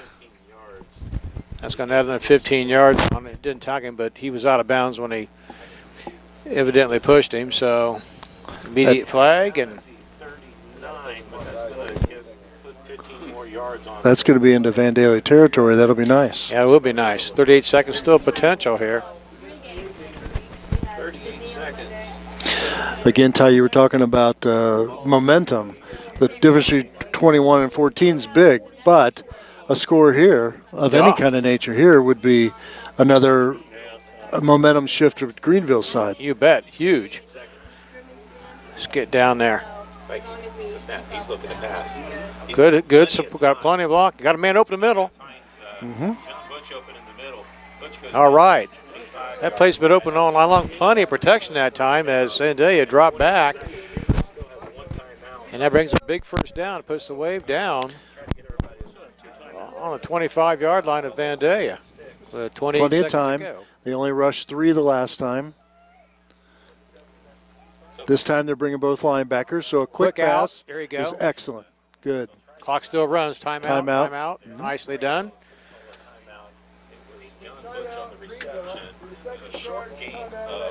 All right. Well, Again, striking distance. yeah, the running the quick passes, especially in the flank near the sidelines, are really good here because they first were only rushing 3 and dropping 8, and that time they rushed the linebackers to get more pressure, and that gives him an advantage knowing that. And the quick passes are going to be wide open here on the outside, especially. And they're close to the outside. You can get out of bounds, maybe stop the clock without using a timeout. That time we didn't able to do that, but being outside versus across the middle. Well, 19 seconds can be done. This is plenty of time with 1 timeout left. And again, the momentum shift of getting a score here would be big. All right, Wade. The other thing this does for you is it gives you an idea before you go into the halftime of what the possibility of things for you to do. Yep, you can make your You know what adjustments I mean? accordingly. Yeah. I mean, we've now found a little bit of a weakness in being able to throw the ball on the outside. Takes pressure off your running game. Bucky back to pass, plenty of time. Nice Good pickup of the blocking. blitz, and he's throwing it up for, kind of threw it into, kind of heavy traffic there. A lot of heavy traffic. We've had 2 runners or players down there in the same spot, and 3 Vandalia Butler defenders, and 5 folks down there, and nobody could catch the ball. Well, 13 seconds still, an opportunity. Nice block by Damari Ewing, pick it up on the outside. Yes, absolutely. They're bringing the linebacker again from the outside. Here it comes, look out. Yep. Yep, he got hit there. Incomplete pass, still 9 seconds left. See, I don't know, you tell me, Coach, about 10 yards down and a guy across the middle. We have a lot of guys 15 or 20 yards down, but when they're bringing a blitz like that, just a little guy across the middle, Correct. catch it for 7 yards and run for another 10. Again, like I said, here comes a linebacker. You could tell that 2 from the outside was going to come in. So if you as a quarterback look at where you think that's coming from, then you try to throw to that direction. It looks like our quarterback got hurt. So we got to put in a sophomore here. Bikey's a tough nut, but he got hit hard. Number 5 comes in, that's Noah Frazee, a sophomore quarterback. So Noah's going to have to try to get us the end zone 9 seconds. There, he chose the right person. And going to be picked off. Well, right idea. 11 victory seconds remaining in this half. That was their only well, we had a man out that way, but Yeah, good. You picked the right person to throw to, man-to-man on the outside into the end zone. That was good. But Nice unfortunately, it's a pickoff for Vandalia. And with 2 seconds to go, I imagine they'll take the victory formation and go into halftime with this lead. Then we have Brooke Stockler here, our homecoming queen. We'll talk to Alex Warner at halftime, and certainly looking around here between her and Rose beautifies the area up here a little bit better than all these other guys down here. So, all right, well, that's the halftime. 21-0 your score, Vandalia. Again, we'll be back with halftime stats and, of course, interview with our homecoming queen. Halftime here at Harmon Field as the Wave Trail Vandalia 21-0. And as is our custom here on the Wave Channel 5, every year at homecoming we have the honored homecoming queen with us here. And we'll talk a little bit with this year's queen, Brooke Stackler. And first of all, Brooke, congratulations. Thank you. Yeah, a big honor, I know that. Let's talk a little bit about some of the events that went on this week here at the high school, starting with, say, Monday. So Monday we had Fall Festival, and us seniors won that. Also, our king, Colton, played a Jenga match that went like 45 minutes long. And then Tuesday we had a scavenger hunt. And then Thursday the parade, and then tonight. So. Yeah, beautiful weather. That was a great night for the parade last night. On the Jeepsters, I assume, right? Yeah. So it was really neat getting to do that. Yeah. Now, let's talk just a little bit about some of your future plans here coming up in the next year or so. I'd really like to go to Sinclair for 2 years and try to play volleyball there. And I want to be a social worker when I'm older, so my plan is to do that. Okay. And let's talk a little bit about volleyball. You guys had quite a win streak going, didn't you? Yes, we've had a 9-game winning streak going on, and we just recently lost that on Wednesday to Troy, but we're hoping to pick a new one up on Monday when we play Sydney. What position are you playing this year? I am the setter for the varsity team. Yeah, that's why your fingers are all just all out of this place, aren't they? I get nervous. Okay. Anyhow, tomorrow night then, how's the week wrap up as far as homecoming festivities? So tomorrow night we have the big homecoming dance, so everyone will be there, and that'll just be an exciting time with everyone. You got like a spotlight dance as queen, do you? Yes, our king, Colton, and I will have a dance together. Yeah, I might mention Colton Zumbrum, number 16 on the football team. Usually we interview the king also, or Chief Greenwave, but he's in the locker room here at halftime trying to figure out how we're going to come back from this 21-point loss. Well, you know, every year when the queen comes up here, I always tell them one thing. From now on, the rest of your life, when you go to your 50-year class reunion, you are the homecoming queen. Congratulations, Brooke. Thank you so much. Miss Brooke Stackler, this year's homecoming queen here at Greenville High School. Thank you, Brooke. We'll be back in just a little bit with halftime stats here with Ty and Randy as you watch high school football here on the Wave, Channel 5. Welcome back, everybody. Halftime's Greenville Band of Pride begins the script, Ohio. Quickly, some of the stats for the first half. Again, your score 21-0, Vandalia Butler. Time of possession kind of reflects that, as Vandalia had the ball for just a little under 16 minutes, away just 8 minutes. Total offense, Vandalia 238 yards, just the Waves 79 yards. Leading rushers of the game, Ryan Martin from Vandalia, has rushed 25 times for 166 yards. He has 2 TDs. Mason Motter has rushed 4 times for 28 yards. For the Wave, the yards rushing, the only one we have is Tyler Bikey with a net of 1 yard. The rest of it thrown for a loss. Tyler Bikey, 7 of 13 from passing for 98 yards. And Mason Motter, Vandalia, 4 of 5, 44 yards, 1 touchdown, 1 interception. 1 interception by Marcus Wood. So anyway, that's your score at halftime, 28-0. Let's watch the Greenville Band of Pride and spelling the script, Ohio.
Nicely done.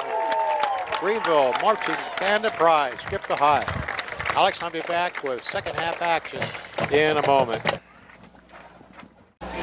Welcome back, everybody. Ty House, along with Randy Reed, bringing you the third quarter action here. Kicking off for Greenville, be number 82, Ethan Flannery. Of course, 21-0 your score, and later on after the kickoff, we'll take a look at some of the stats and more details that kind of gives you exactly what's happening in that first half and the reason of the score. 21-0 Vandalia. So Ethan tees it up, gets ready to kick it off, and the second half's underway. Taking that to 15, 20, breaks it loose. One man to stop him, man. Good thing they did, because he was off to the races. So the Vandalia will take the ball over on their own 36-yard line, or 37-yard line, 1st and 10.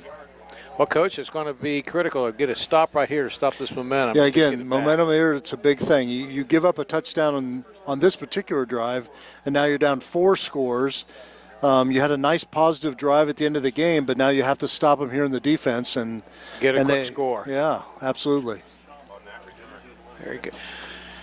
Well, we have Martin in the backfield. He had quite the first half as a handoff to him up the middle, and the Wave hold him down. Wave were pretty successful in this midway through the second quarter, stopping that run, Coach. Again, playing the linebackers a little closer and sending them sometimes has allowed them to get penetration in the gaps, and Martin hasn't had those big holes like he had in the first half, although he did have, he rushed for over 166 yards that first half. So. Yeah, quite the first half. Yeah. Probably most of that came in the first quarter. See, here we are again coming up the middle. Back to pass. Nice job. Oh, no, Mr. Bill. Oh, thank you. Oh, thank you. Actually, two folks were open that time.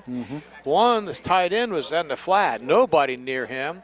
And then wide receiver got behind Wood,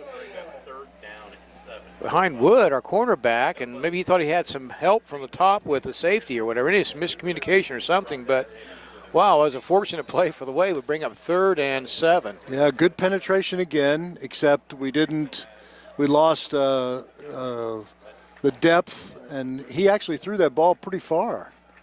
Yeah. And it just dropped out there. Thank goodness. Okay, big 3rd down play for Greenville. Good Pressure place to stop again. him. There He got tripped. He went down. Yep, Well, okay. that was good. Tripped on himself. Yep. Thank you. Brought down by the 40-yard line. Hey, a punt. All righty. This is something new for them. All right, there's the stop we needed. There's a stop. Now you got to, if you made these changes at the halftime, and to figure out what they're doing to us, and we had success throwing the football by rolling the quarterback out. Let's see what happens here in the second half.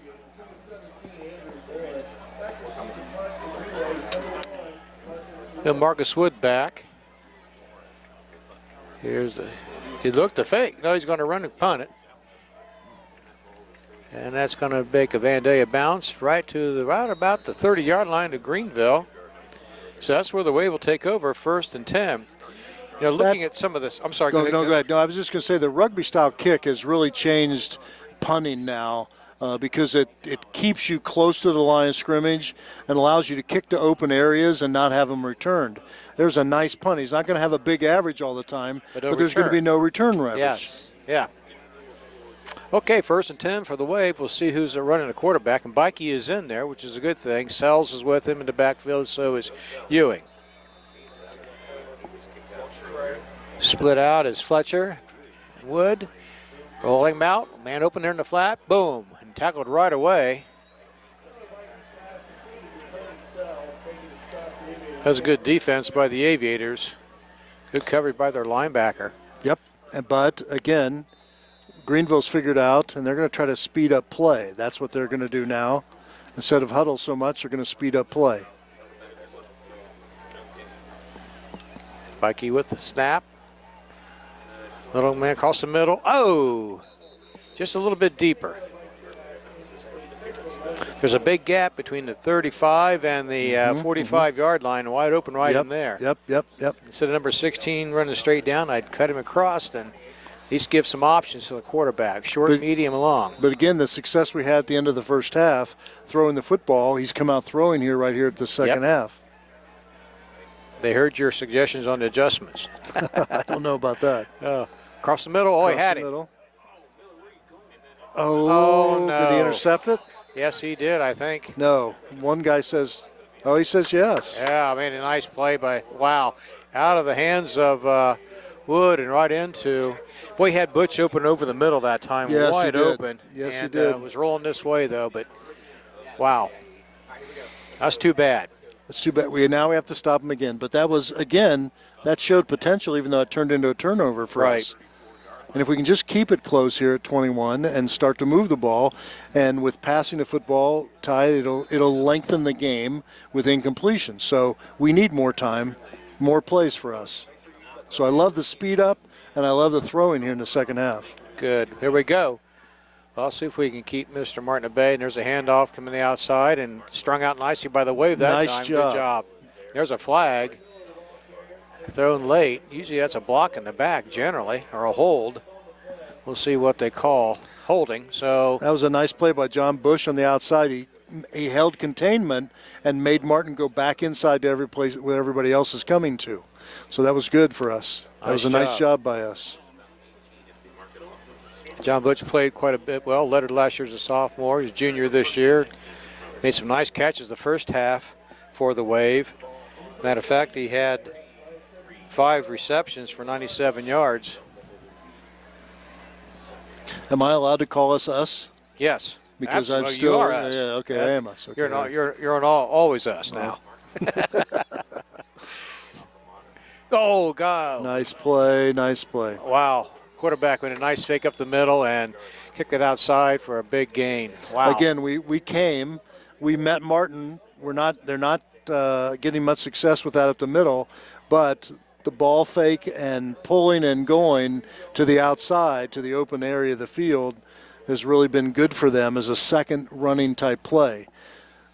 And it's pretty. And if you look at their running averages, the quarterback is their second leading rusher. So it goes for it. Anyway, second brings up a 2nd and 8 now, more manageable. Wave had him back further. Martin with the ball, turns it up, and wow, rides herd, picks up another 4 or 5 yards. There's a flag down, another flag. Boy, there's a lot of laundry there, and that was almost like it was. At first, I thought it was a face mask because it was late near the pile, and then there were guys thrown from everywhere. So I don't know what's going on. Yeah, there's a whole pile of laundry. Face mask, you're right, against Greenville. That'll add on a big chunk right there. That's good. You give them the first down. Well, it gives them the first down and then some. Doggone it. Yep. Yeah, we had him pinned back pretty far. He made a nice quarterback run, and now this penalty, we just given him almost 30 yards here in 2 plays. 1 earned, 1 not. We mentioned the passing attack. Mikey was 7 of 13 for 98 yards the first half. Conversely, our rushing attack, we only had 1 net yard. Actually, his total yards was considered minus 19. So the Wave definitely, the only attack they had was through the air. So 94 in this quarter. Well, first down, Vandalia on the 10-yard line. At the 10-yard line. Oh, my. Got a hold and get a turnover. Motter in the backfield. Quarterbacking. Hands off to Martin. He's not going anywhere. He was nailed right at the line. Looks like Hayden Sharp's in there with, who was the first to hit him? Maybe Tony Sales helped a little bit, but Hayden Sharp right there on the spot. That'll bring up a 2nd and 8. Maybe he picked up 2, but that was a tough 2.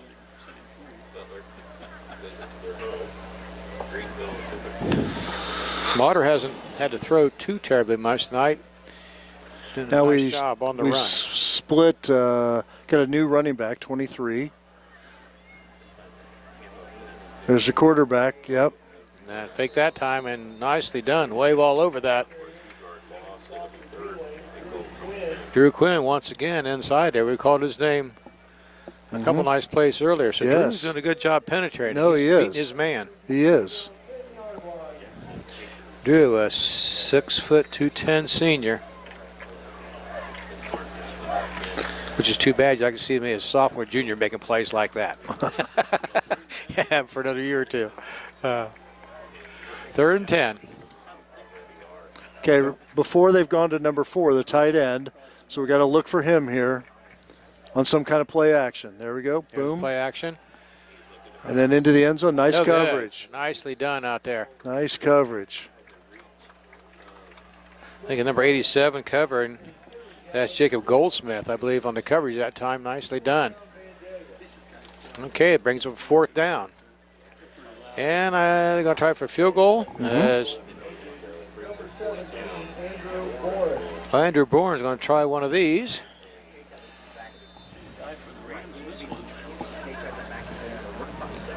So he makes it. He's got his leg might be cramped up as much kicking as he's done tonight. High snap, he gets it down, and it looks like he got it. Man. Drilled it and then some. Had plenty of room. Hit that nice. Yep. Well, with 7:28 remaining in the 3rd quarter, Vandalia scores again, but this time just the field goal holds the lead, 24-0. We'll be back with a kickoff in a second. Welcome back. 7:28 remaining in the 3rd quarter, 24-0. We got to get off the schneid here, Wave. Bourne will kick off with Wood and Butch back, but they've never had a deep kickoff. It's gone short all time with They do this short kick, and we'll get a nice, good field position and start throwing the ball from midfield. That'll be good. And for a score. Triples it, dinks again, and Fletcher's going to pick it up. Good. Straight up. Attaboy. There you go. There you go. There you go. All righty. Nicely done. North and south.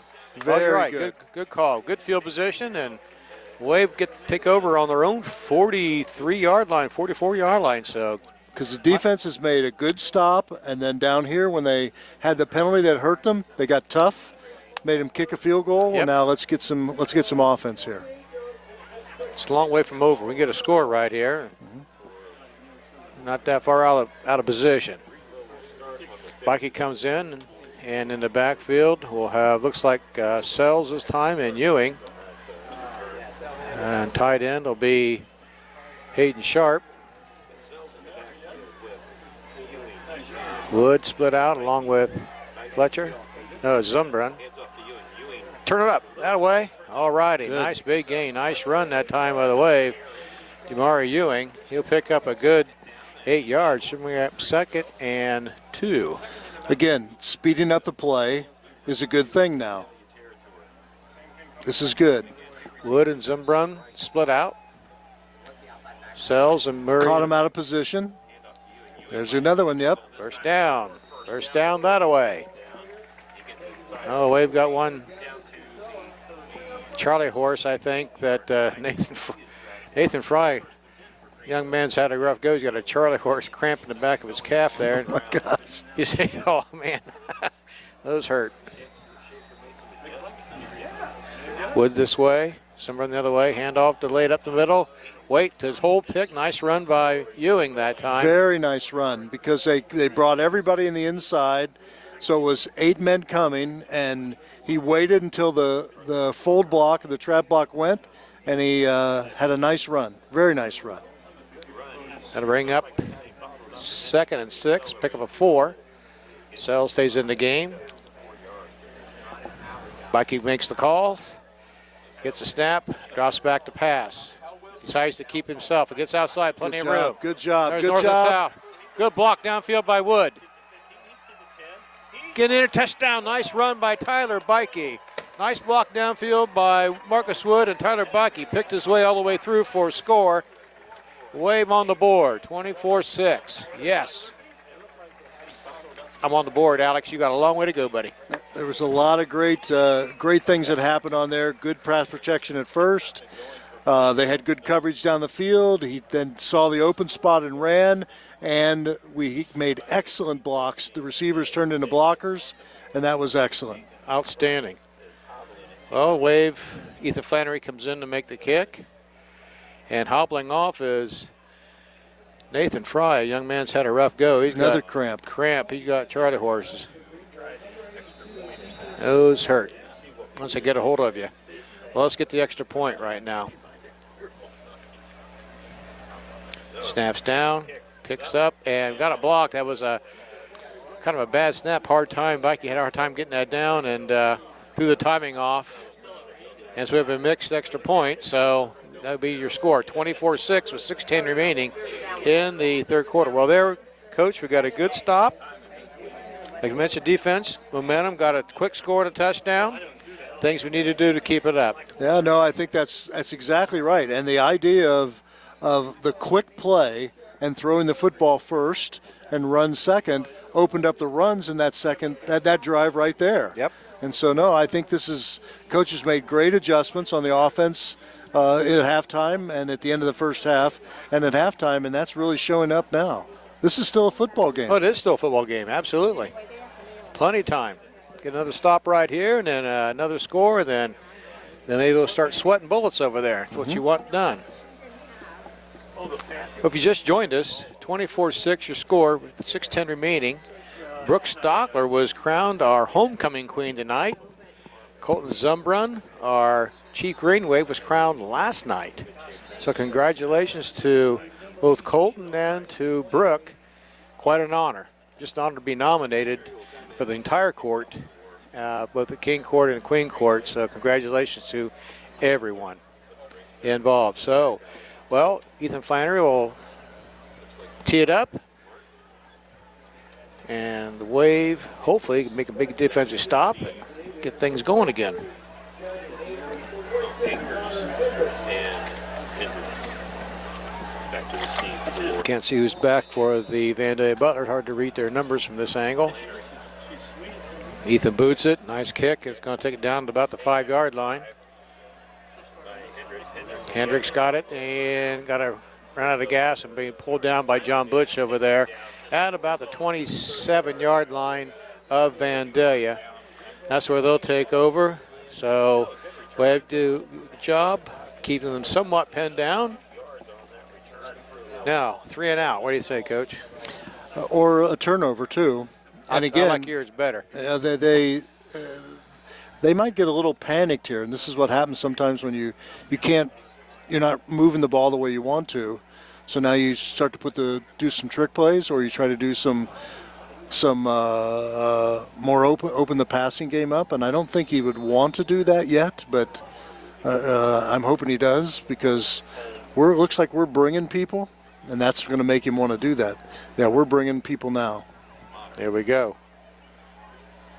Stopping right there. Again, there's a run. Stop the run. There we go. The Wave defensive line starting to show through. Looks like Nathan. Right now, Tony Greenville's Sells in there. Drew. They're committed to stopping the run on the first down. Now they've changed defense. They make substitutions, and on second down, we're not going to play this as strong. We got 4 down linemen this second. Yep, and we're only one deep in the center of the field. So fake the blitz. And again, we are controlling the line of scrimmage now. Nicely done. No gain. They'll bring up a 3rd and 9, or a long 8 for the Aviators.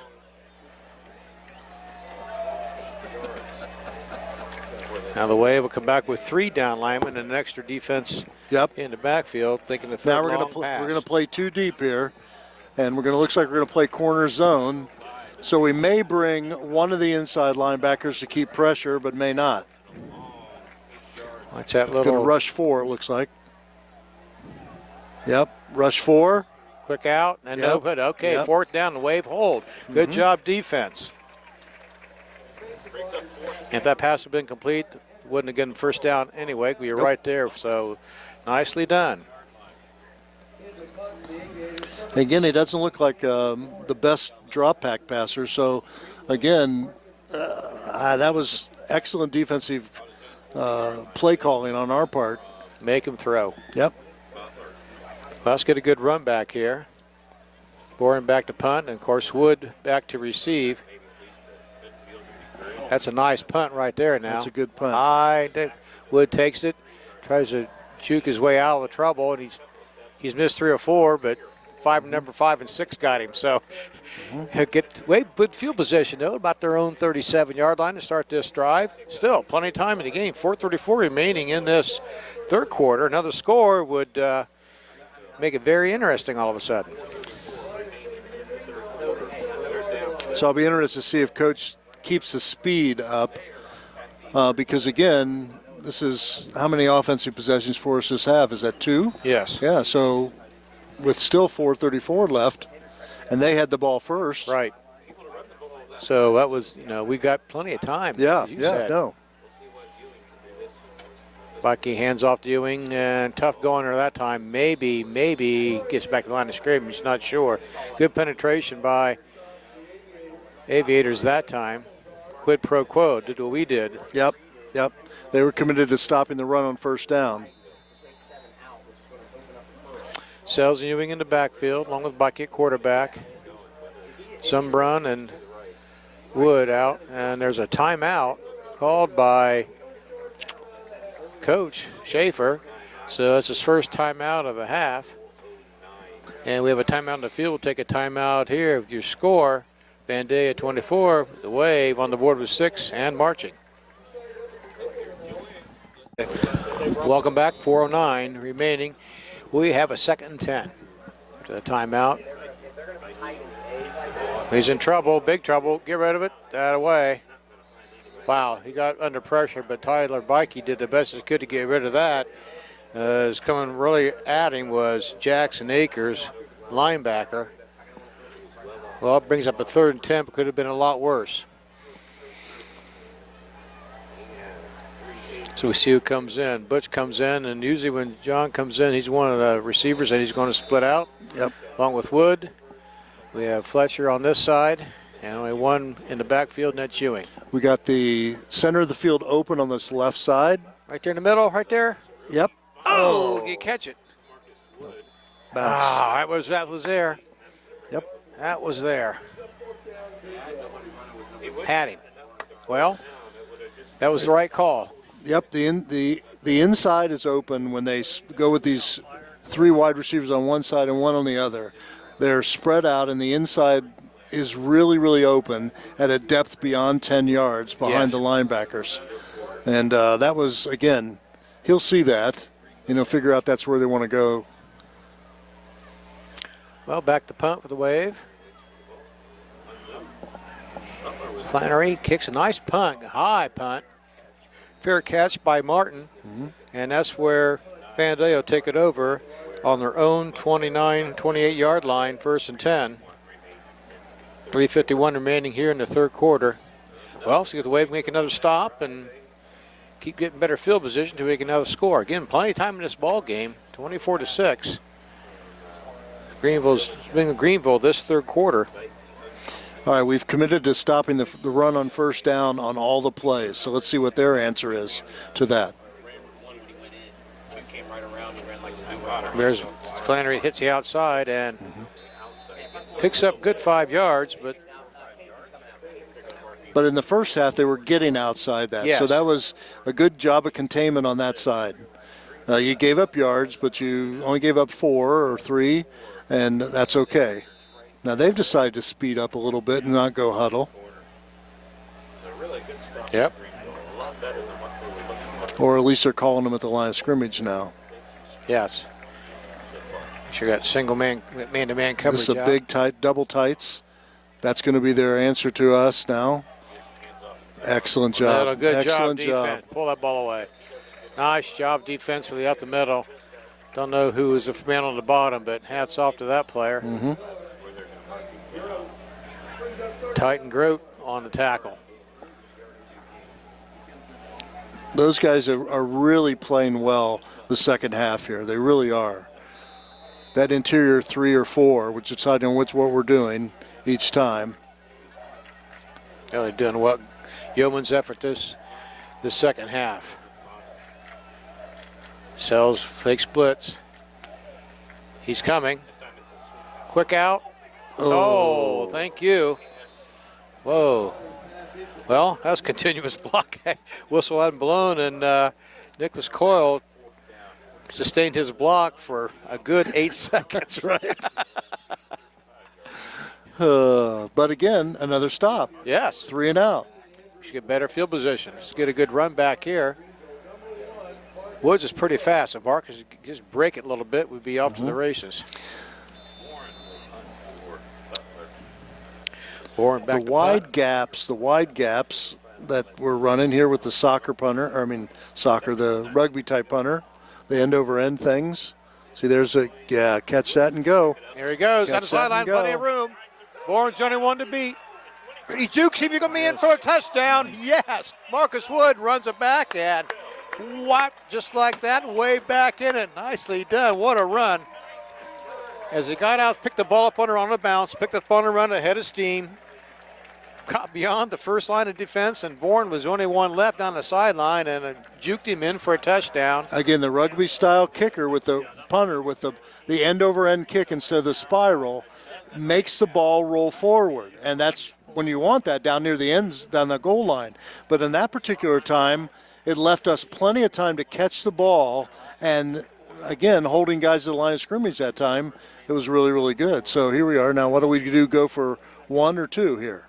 What's our decision? That's a good question. Well, if you go for 1, you're still 2 scores away, right? So 2 touchdowns, 14-27. I'd go for 1, I think. No, I'd go for 2. I'd go for 2. If you hold them again, you got 14 points, and you're right back. You're still on top. 2:15, it's 24-12. Oh, no, it was a penalty flag someplace. It was a holding on Vandalia Butler on the punt, the offensive line, so the play stood. We declined a penalty and kept the touchdown, and we're going for 2. But I see number 25 was, for our 25, Hayden Sharp was helmet off something, not sure. Anyway, we'll go for 2 here. Let's see how right we are. We're always right when it works. Got him open. Yes, nice catch. Yeah, baby. All right, well, just like that, Randy, we got him back in the game. And remember when we were talking that the score was 0 and we still had 4 minutes left to go and we played good. Look, it's still 2:15 left in the half. By us throwing the ball and speeding up the play, it's allowed us to have more football plays, and we're still going with that spread out. That's how we're going to beat them on the outside. We now have found that we're better on the outside, and if we can just hang in there and the defense can do it 1 or 2 more times, we'll have a 4th quarter. That's great. Well, again, as you mentioned, just 2:15 remaining in the 3rd quarter. Plenty of football. Plenty of football left. And just 10 points behind. Well, just like that. We're back in it. Well,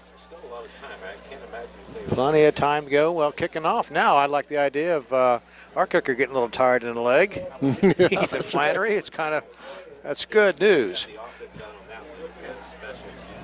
Well, another good kick, another good defensive stand, another score, then I think Vandalia Butler's got to start to sweat a little bit. To your point, they may be already thinking, wait a second here, we're trying to make something work. Well, again, we've figured out on defense how to limit them on 1st and 2nd down and put them in 3rd and long. As opposed to 3rd and short or 4th and short is what they had in those 3 drives where they got the 4th down. We've kept them from that, and they do not have anything that they feel comfortable with doing on 3rd and long. They don't trust the quarterback enough yet to let him just throw all over the place, and so it's only play action, and we're up to the challenge so far in this 2nd half. This is awesome. So the penalty on the kickoff. Now we have a chance for field position, so either we kick this in the end zone or we put it along the ground and play like they did against us. I like the idea of squibbing it right here. I do too. But he's going to put it out of the end zone, though. Yep. Be darned. Well, no return. No return, but the ball, like squibbed it, might have got him down in the closer 20-yard line, but that's okay. No return. See, now you can see our kids are standing with their hands up. They're slapping each other's hands. They want the crowd to get into it. The student group is getting into it. This is awesome. This is good. You get the students rolling back there. That helps out quite a bit. Fans on their feet. It's contagious. Here we go. All righty. Another big stop here for the Wave. Again, just 2:15 remaining in the 3rd quarter. Plenty of time. Wave have closed it down we again to are 10. playing the run because we'd have only one safety in the middle of the field. That's deep. Quarterback keep, and they watched him that time. And right there. See, we're fired up. Tony Sells is right there. Watch that out. Again, they're trying to hurry up. They're going to huddle now. They want the clock to run a little bit more now. That's a good thing, too. That means they'll be more conservative.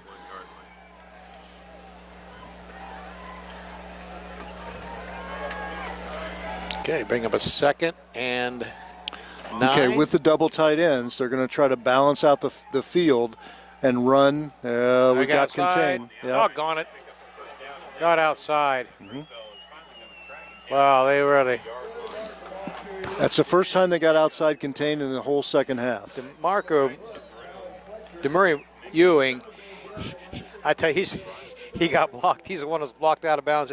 He was just pancaked a little bit out there, and he plays our end. And to your point, he was blocked so well that he was able to get outside the runner. Big gain. I know it's you. I smell your finger. Let's see what they can do here now. Greenville needs to stop again. High. This quarter. Martin tries to go up the middle. Get him down the way. Okay, good defense that way. It's going to be minimal. They're going to stop 2-yard gain. Clock is still ticking. 24-14. Butler has the lead. Second down brings up a 2nd and 7 for the Wave.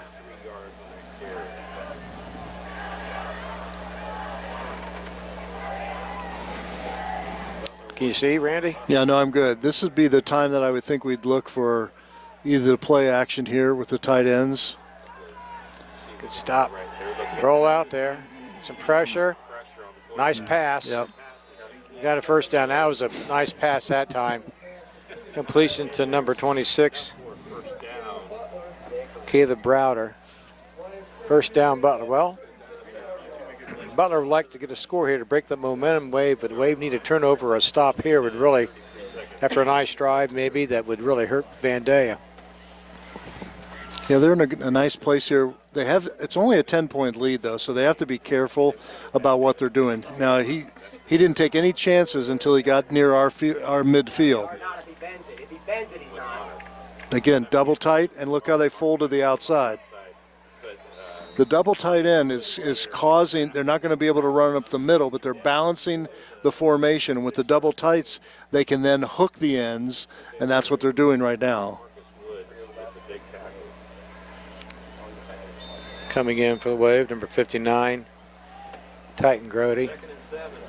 So their counter to us being tougher up the middle and playing with more people is going to the outside. Again, double tights again, same thing. Look Outside at him it goes. outside again. Now, excellent Sells play by the linebacker. Excellent Tony play. Sells, nice tackle that time. Excellent play. Filled that gap and bam. Came from the inside and took it down. So And that's that gonna ends bring the up quarter. third. All right, well, that completes the third quarter with your score, Vandalia 24, the Wave 14. We'll be back with fourth and final quarter action in a moment. Hey, how many points did you get? Alex Warner along with Randy Reed as we get set for the fourth quarter here at Harmon Field. The Wave back within 10, a good third quarter. And Martin on 3rd and 3 comes up a little short. Defensively, Wave played much better this second half. Much, much better. Much, much better. Well, here's another one. This is about, what, second or third time they've had a 4th and short. Butler has here in the second half, if I'm not mistaken.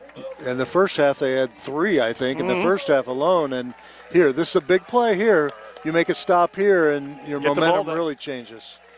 Now let's see what Butler does. You said they've been running double tight ends. Right, they've been running double tight. So now, and they're going to balance out the formation. Now, we don't look like we're going to come up the middle very much. So there's the quarterback. Oh, he got it on second effort. Yep.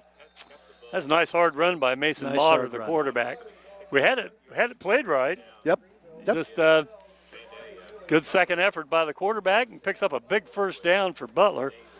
2 different ways. That'll keep the clock running and also keeps the drive alive as they're at the first down and 10 at the 25-yard line, just outside the 25 of the Wave. I think that's the fourth down they've converted. Yep. Yeah. Sometimes you got to stop that and get them off the field, right? Right. That's right. Under 11 minutes to go in this contest. Butler by 10. Uh-oh. And that is held on to it as he crossed the plane. Well, there is a 25-yard touchdown pass. Pretty good time to call that play, Coach. That was an excellent time to call the play. Again, they were conservative in their own end, but down in this end, in Greenville's end, they got a little brave. And it's an interesting thing of whether he crossed the plane before he fumbled or whatever. And there's a lot of discussion going on down there, but I know Coach is upset, but I don't know what no instant replay. None of those stripe guys thought that was how it happened. So. And again, it's just as soon as the ball crosses the plane, it's dead. It's dead. Yeah. Because he was in a running mode as opposed to just catching it. Correct. Yeah. Correct. Well, that makes it 30-14, and that's too bad. The Wave got back within 10. This is going Bourne for the extra point. Pounds it through, and all of a sudden, 31-14. We played just over a minute here in the third quarter. GWalk North action. We'll be back in just a minute here on the Wave, Channel 5. Back here, Harmon Field, 31-14, and boy, we had them in a situation on 4th and 2, and they converted, and boom, hit that pass play over the middle there, Coach. That was a great call by them, and the extra effort on the quarterback on the 4th and 2 is what gave him the chance to throw the pass. Yep. There's a ball kicked out of bounds, and so Greenville will take over, I think, the 35-yard line, if I'm not mistaken, on the kick out of bounds. Yeah, okay. I thought, it's funny. Sometimes you're watching high school football on Friday night, college football on Saturday, and then the pro game on Sunday, and there's always a little difference in, does it come to the 20s, does it go to the 35? What's this, what's that? What's your thoughts? There's some talk in the NFL about maybe making pass interference just 15 yards instead of side of the foul. Well, the side of the foul rule really hurts the defensive team. Sure. And the 15-yard penalty, the consistency of that, I think it would make the game a little bit more defensive because you would play a little bit harder on the defensive end, or the secondary would play with their hands a little bit more because they'd rather give up a 15 than a big play. Exactly. Well, here are the Waybar, 1st and 10, trailing by 17 again, and try to go up the middle, and boy, just getting pounded right there. Was that Ewing? Yeah, Damari Ewing. Boy, there wasn't anything there that time. Yeah, and I agree. One thing when I watch an NFL game, you can play great defense, and then all of a sudden you have one defensive pass interference play 45 yards down the field, and you're in trouble. Yep. Well, here's 2nd and 11 after a 1-yard loss. Bikey rolls right, has a man. Oh, it is caught. Marcus Woods, nice athletic catch going behind him. Had to lean back and catch the ball. It was a little bit behind him, and that's a 1st down for Greenville at their own 49-yard line. So big play there. Let's keep getting down the field here. Staying away from the rush by rolling the pocket and also deeper than the linebackers. That's where the open spot is. Good route. Here's Bikey going to have to roll left this time. Here's Holding a hold in the backfield, So Bikey picks up 4 or 5, but that's going to be negated by the holding penalty on number 59, Titan Grote. So that's going to bring up a 1st and long. Puts you behind the 8 ball right there, doesn't it? It limits the selection, the plays. Yes, it does, because now you're going to either expect the pass because you've got to cover more ground, and it really gives the defense an advantage on a first down penalty really gives you the defense an advantage. Speaking of Rose over here on the camera, she has learned so much about football these last 3 games, right, Rose? Yeah, she thought this was a soccer match the first game, but she's come around a little bit now. Rose doing a great job here from IMTV for us. This is 1st and 28 because it's a 10-yard penalty from the side of the foul. Which was deep, yeah. Right in front of the ref, too. In front of God and country there, wasn't it? Come on, Tyler, get him right there in the middle. Okay, here we go. John Bush. I tell you, John's had a great game receiving-wise, and he's picked up a 1st down. How about that? 1st and 28 and convert. Again, we are converting these longer pass plays because we are running into the zone defense deeper than the linebackers, and they're all open. And we got enough time with a 3-man rush that he could step up and he could find the open receiver deeper than the linebacker. And are we bringing the receiver from the opposite side of the field? Yes, we're crossing those receivers behind the linebackers so they don't see them. They don't see them, yeah. See here, the 2nd level deepness here. Tyler's in trouble, gets out of it, though. Has some room to run, pick up some yardage, and how about breaks the tackle and then finally brought down, but picked up 4 yards. Looked he's going to get a little bit more there. That's a nice open field tackle that time by the Vandalia defender. 2nd and 7 for 2nd and about 6. 9:20 remaining here in regulation. In case you just joined us, Butler got out to a 21-0 lead at halftime. Kicked the field goal early in the 3rd quarter, went up 24-0, and then Ty House and the Wave put 14 points on the board.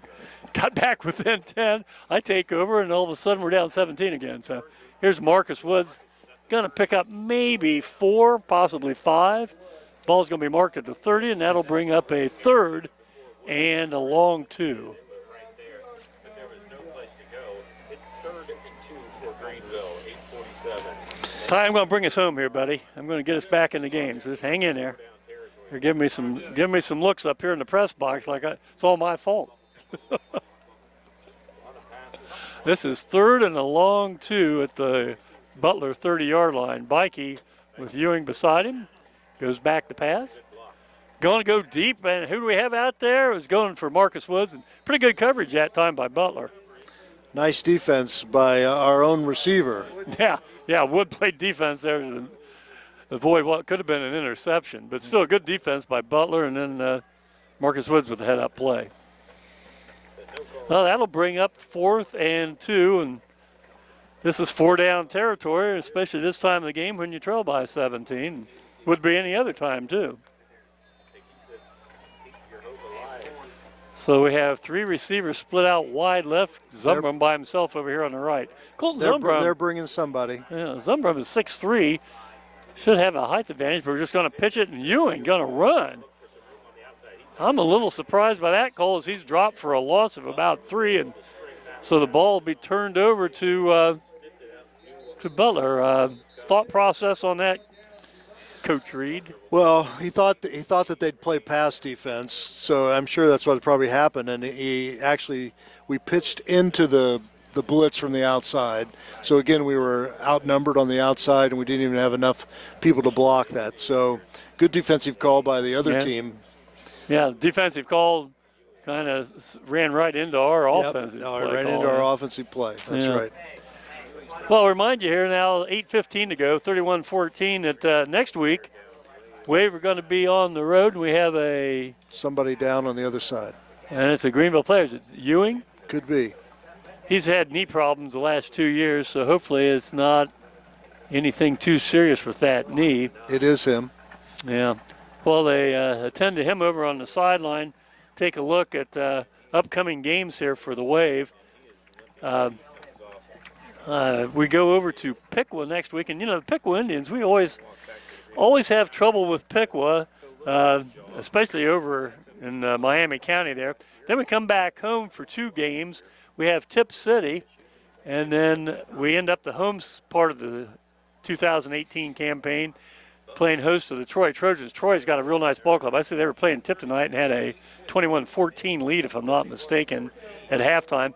And then we end up at Ty's favorite location as the Wave travel up to take on those Sydney Yellow Jackets. That's a running joke, Randy. Ty's definitely doesn't like black and gold of Sydney. I'll tell you that right now. That's right. Well, here we go. Butler takes over 1st and 10, the ball at their own 34-yard line with 8:15 remaining and a 17-point lead. And they're throwing the ball and goes out of bounds off the hands of the receiver and brings up second down. Kind of surprised. I thought they'd start trying to run some clock. Well, but I think they don't feel that they can run the football right now in the middle of the field, which is where they would like to run Martin again because they had early success there. But we've committed to that, and I appreciate their effort. Because it stops the clock and also puts them in a 2nd and long right away. So why wouldn't they keep that double tight end formation and try to get outside? Right. That's exactly what. But now they've decided to spread with 2 wides and 1 wide on the other side. Okay. Now this is usually where they run outside. Here's where they run outside. Okay. Good play, Johnny Butch. Again. And yeah. He has done an exception. You were talking about on offense catching the football, but on defense, he has really changed the defense in the second half on the outside. He's not allowing that person to get outside. Yeah. So now in 3rd and long, we take out a defensive lineman and bring in a back. 3rd and 11, the ball at the Butler 33. And the best thing about Butch is he'll be back next year, just a junior. Man, that's good. So clock continuing to run here, down to 7.5 minutes. Wave have got to get the ball back here because we're going to have to score in a hurry the next time we on get the clock. There we go. We're coming up the middle. Excellent job. Got away and throws the pass down out of bounds and stops the clock. Yep. So we're going to force a Butler punt here. Clock stopped at 7:19. So, defensively, I think the second half we played much better. Do you think? I'd love to see the stats on how much they had because they've had a couple of big plays, but that's it. And I mean, really, we've controlled them. We made them punt. And no, we've done very well in the second half. Yeah, we needed to because we gave them 238 yards total offense the first half. Right. But That's right. yeah, in fact, isn't that first quarter, they just marched down the field twice. We had no answer, but you said we've made some adjustments, and that's taken that away. Mm-hmm. Boy, he took his time getting that off, didn't he? Yep. And again, not kicking to anybody. Uh-huh. Well, I wouldn't kick it toward Marcus Woods. Absolutely. After Woods ran the punt back for about 60 yards. Well, 7:12 left here. 31-14 your score, and we'll take a timeout here. You're watching high school football on the Wave, Channel 5. Back at Harmon Field as the Wave need to score on this possession. We're starting to run out of time. We got to get some points on the board in a hurry as Bikey fades back. He's going to tuck it in, run, has 15, 20, almost a 20-yard pickup. Almost the midfield. Fact is, right on the midfield stripe, it looks like, is where they're going to mark it.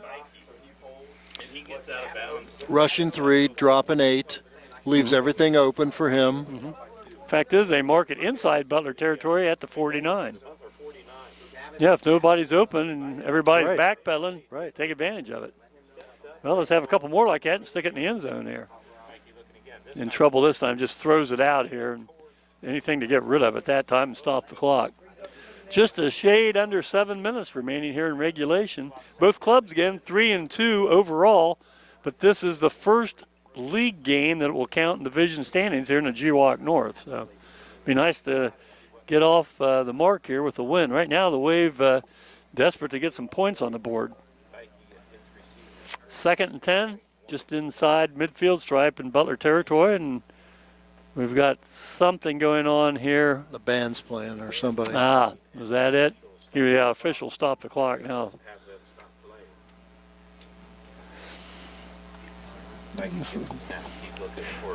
Bikey in a little trouble this time. Get out of there, Todd. Nope, not going to happen. Boy, got buried. Had 3 people rushing in there. Finally brought down in there by number 22 for Butler, and that's number 22 is Brayton Bishop, just a freshman. Huh.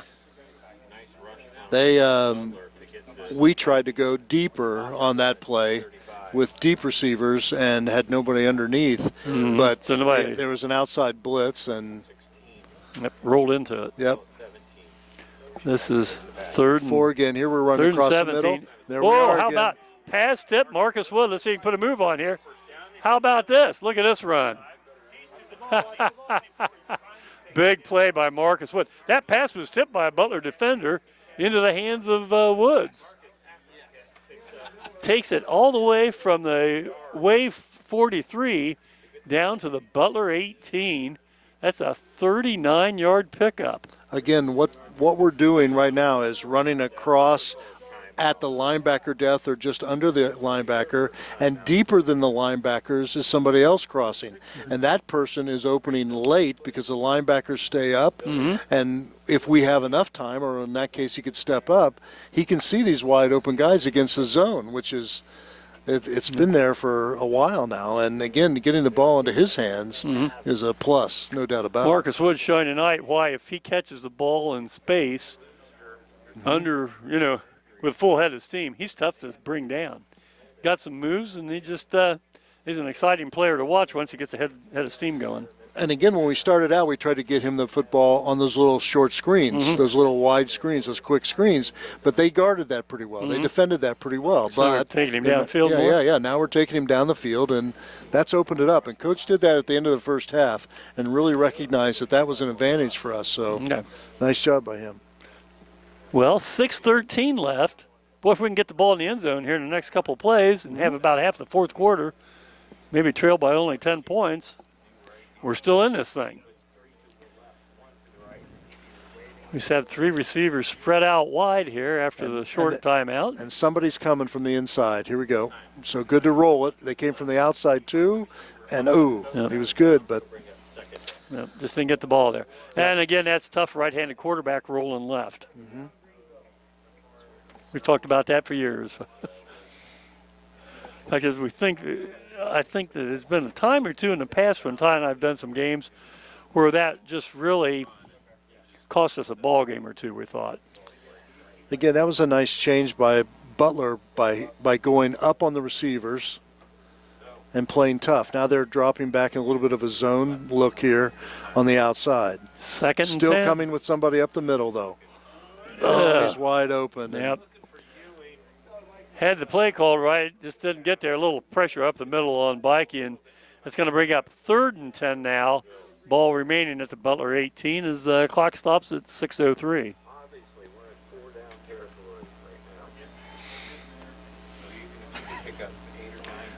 What's the call here, Coach? What's your call? Well, it's going to be, again, something across the middle because there's nobody deep in the middle now. So they've got to look for somebody in the middle. He's going to throw it out. No. Touchdown. Caught. Oh, wow. Did he hang on to it? No. Intercepted. Touchdown. Oh, okay. Colton Zumbrum comes down with it.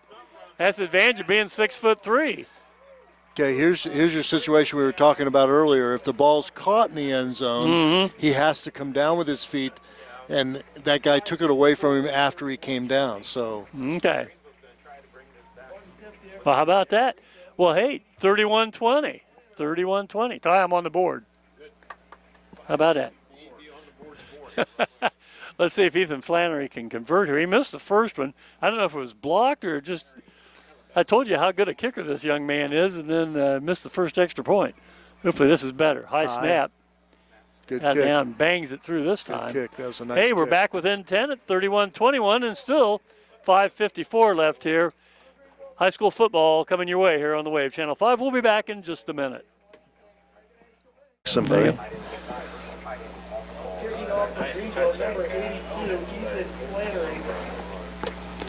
31-21 your score here. Wave have just scored. 5:54 left, still plenty of time. Wave still have 2 timeouts also. So, Randy, is this a time when you start thinking, let's just play it straight, kick deep, try to stop them right now?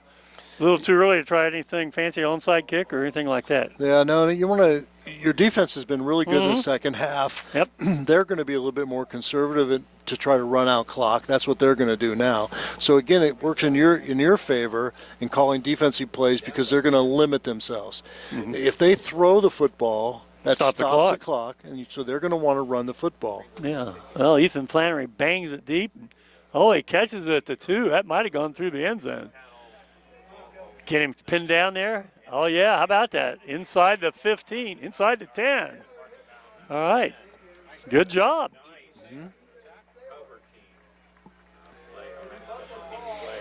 I was kind of surprised the Butler kids tried to field that ball. It was going to go out in the end zone.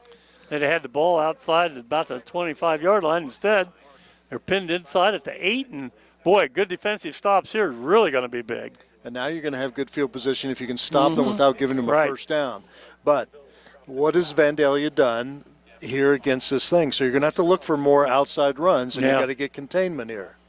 There you go, outside. There he goes. Hey, Boom. good tackle. Nice job that again. time. No gain on the play, That maybe was a yard excellent. at most. That was excellent.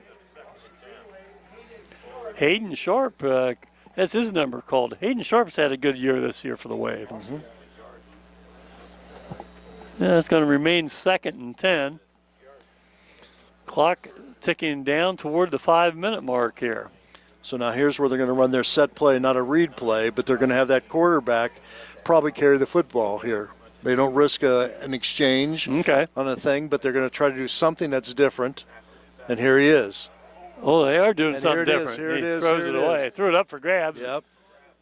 Unfortunately, wasn't the Wave defender quite near that, but still, that brings up a 3rd and 10 and only 5:05 left. So and stop the clock again. Only for 40 us. seconds have come off the clock here in this possession. And I doubt on 3rd and 10 if they're going to risk a pass. Do you think or not? Well, I would say you're going to get pressure. They don't feel confident in him dropping him back without something, so they did a run fake even there when they wanted to throw. Yeah. So it's going to be an outside screen. It's going to be, but I would say, to be honest with you, they'll probably just run the ball. All right, here we go. Nothing like honesty. Quarterback's going to keep it. Oh, Yeah, no. there you go. Oh, that's a huge, big play by Mason Motter right up the middle, all the way from the 8 out to the Wave 24-yard line, a 16-yard gain on 3rd and 10, and that hurt. we brought a lot of people and didn't maintain equal distance between each other. We created our own gaps by creating a bigger hole. And he popped it in that hole. Yep. Now time on the field here. What's going on? Ref's going to come over here and say something to the linesman. At least I assume that's what he's coming over for. He's talking to one of the coaches here. What's the story? Yeah, Aaron Schaefer goes out. Something about pointing toward the scoreboard and the clock or what? No? Well, let's see. Here comes the official. We're going to get the attention. 4:53. 4:53 on the clock's what they want. Well, somehow. Well, when you're playing at home and you're behind, you want as much time left on the clock as possible, evidently. They run an extra 5 seconds off, so. Well, that was a big play, Randy, and that's too bad. Had them pinned back there, and now they've got a fresh set of downs. Butler by 10, 4:45 left, and pounding ahead is Martin for about a yard out to about the 25, maybe call it the 26. It's going to look like in the stats that Martin had this career game with the total yardage that he's had. Mm-hmm. But in the second half, it's been really a lot different. Other than breaking a couple of outside runs, he hasn't done much. We've contained him very well in the second half. Exactly. How many yards did he have in the first half here? I have it someplace here. We'll find it. 166 yards. In the first half. 25 carries, too. Mm-hmm. And they're going to go with him again. Pounds ahead for another few yards. It'll bring up third and about 6 and down to 4 minutes. Boy, the clock's our enemy right now, isn't it? Yep. Butler will have a third down as Greenville calls timeout. So timeout in the field. 3:59 remaining. Wave trail by 10. We'll be back in just a minute. 3:59 left. A big 3rd and 6 at the Wave or at the Butler 29. Greenville's got to stop him here. Quarterback, gave it outside to Martin, and he breaks it for the first down. Well, when they needed to get outside and pick up yardage, they did it that time. And got to hand it to Butler. That's 2 straight third downs they've converted to not only maintain possession, but even more so is just to keep that clock running. So another big play by Butler, and we just didn't quite, as you said, contain him, getting him around the end there. No, that's too bad. 3:35 left, and another new set of downs for Vandalia Butler's Aviators. And they throw Motter for about a 4 or 5 yard gain, and going to keep the clock running here as he stays in bounds. Well, that's too bad.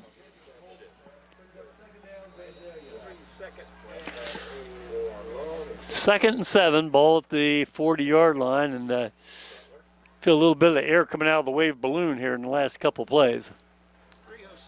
It's too bad. Boy, we had him pinned down in what, 8-yard line? Is that where it was? Right. Had it.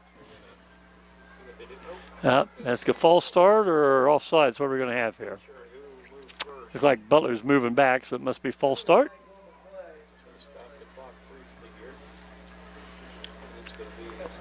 That's something as a coach you always kind of hated, wasn't it? Oh, yeah. Trying to kill clock. Then all of a sudden you put yourself in a hole here again on 1st and 15. Right. Well, we need some kind of a turnover in what's been basically fairly free of turnover as far as no fumbles in the first half, just the 1 interception each. So fairly cleanly played game here. There have been some penalties.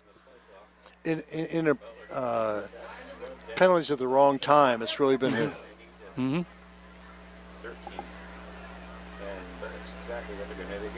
Uh-oh. Uh-oh. And this is a big run for Butler. Boy, this is Martin. You going to take it to the house? Yep. It's going to be close. No. Brought down short of the goal line, but a huge run. That's about a 63, 64-yard run for Ryan Martin. So you're right. A career day for Mr. Martin. Absolutely. Martin almost put that in, zigzagged a little bit too much. Well, That was a 63-yard run. And that might be the proverbial nail in the coffin there, as Butler has a 1st and goal at the 2-yard line of Greenville. Tell him to look. Put it down. Tell him to look. 225, 224. Oh, wave, eyes. Greenville still has 1 timeout left, but might be too little too late here. Martin pounds ahead, stops short of the goal line. Right now, I'm almost surprised they're even running. Almost going to victory formation now. Take a knee. I mean, it's still a little time left, but still. Second down and goal from the 1. This will bring a 2nd and goal at the 1-yard line here. 1:50 on the Harmon Field clock.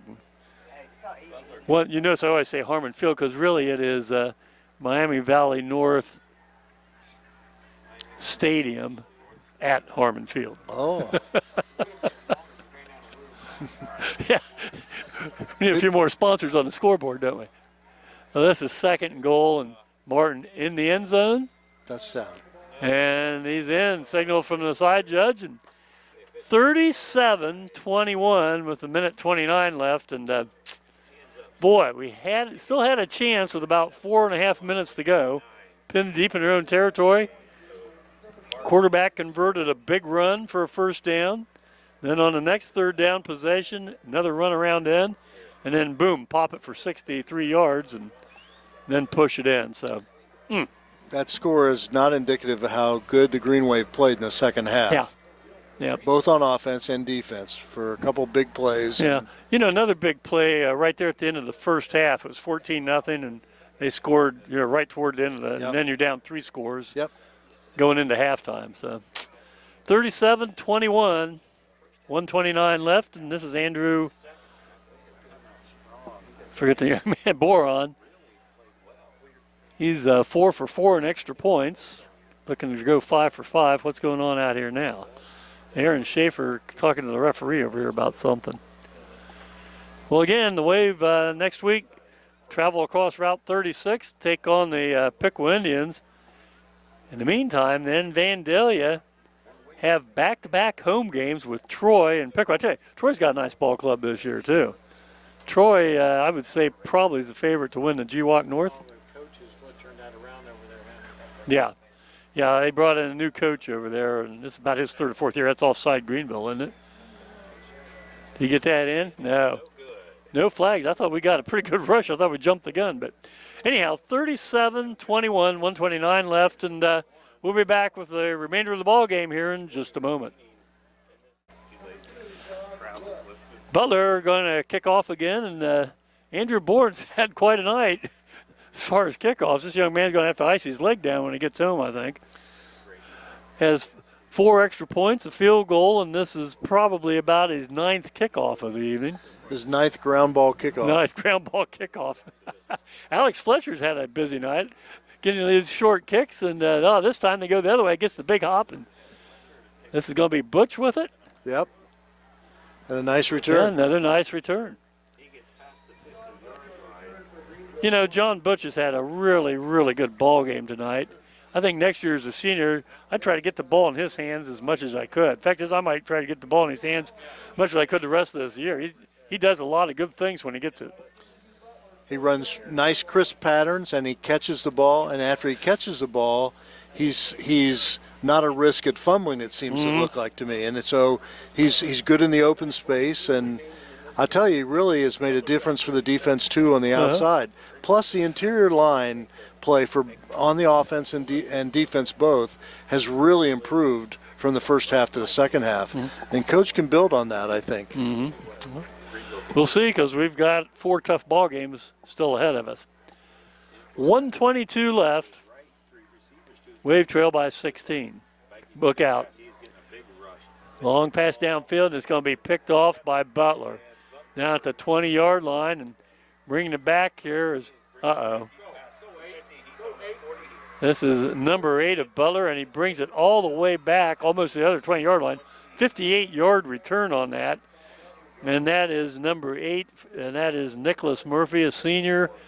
Pass was overthrown under pressure, and couple flags on the play out there is what I heard.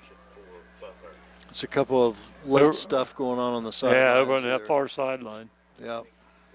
No, see, I didn't see Linden coming down during the run itself. So, well, that's too bad. Like you say, this score won't be indicative of how well the Wave played, especially here in the second half. Butler. Well, with 1:05 left, I would hope they just take a knee here for 2 plays and send the crowd home here. Butler is going to go to 4-2 overall and 1-0 in GWalk North play. Greenville is going to fall to 3-3 and, of course, 0-1 now to start divisional action. That's a unsportsmanlike conduct on Butler, and that brings the run back. The ball comes back to the Wave 39, but I would think that Butler will just take a couple knees here. And the Wisconsin of the GWalk. Ty's in the background. Ty and I have alternated here. We brought in Coach Randy Reed, Dr. Randy Reed from up in the Cleveland area, and put him to work here. If he's going to eat some of my food and stay at my house, by God, he's going to work, right? That's right. So he's done all 4 quarters, done a yeoman's job here. I'm kind of surprised they just don't have a snap right under center. Let's see what happens. I can't imagine they're going to really run it. My God, they are. They're going to throw the ball? Now, why would you run a passing play? 16-point lead and a minute to go. I don't quite understand that. Yeah, what's up? And then the kid gets hurt over here for Butler, so. Yeah. Yeah. Yeah. Well, and the receiver got hurt on. Yeah, I'm surprised they just didn't take a knee there. So while the Butler players attended to over here, we'll take a timeout and come back in just a minute. 48 seconds left here as the injured player, Ryan Wilson, helped off the field. And so this will be victory formation. They'll take a knee here, and they might have to take one more, and then that'll wrap things up. Well, it's too bad. Wave came back, got within, 10 points at 24-14, got back within 10 at 31-21, and then just couldn't come up with a big stop there when they needed it on that last possession twice. When they had him pinned down inside the 8-yard line. So that's too bad. That's too bad, and that'll wrap things up here. So as the clock counts down, Butler's going to go home with a 37-21 win.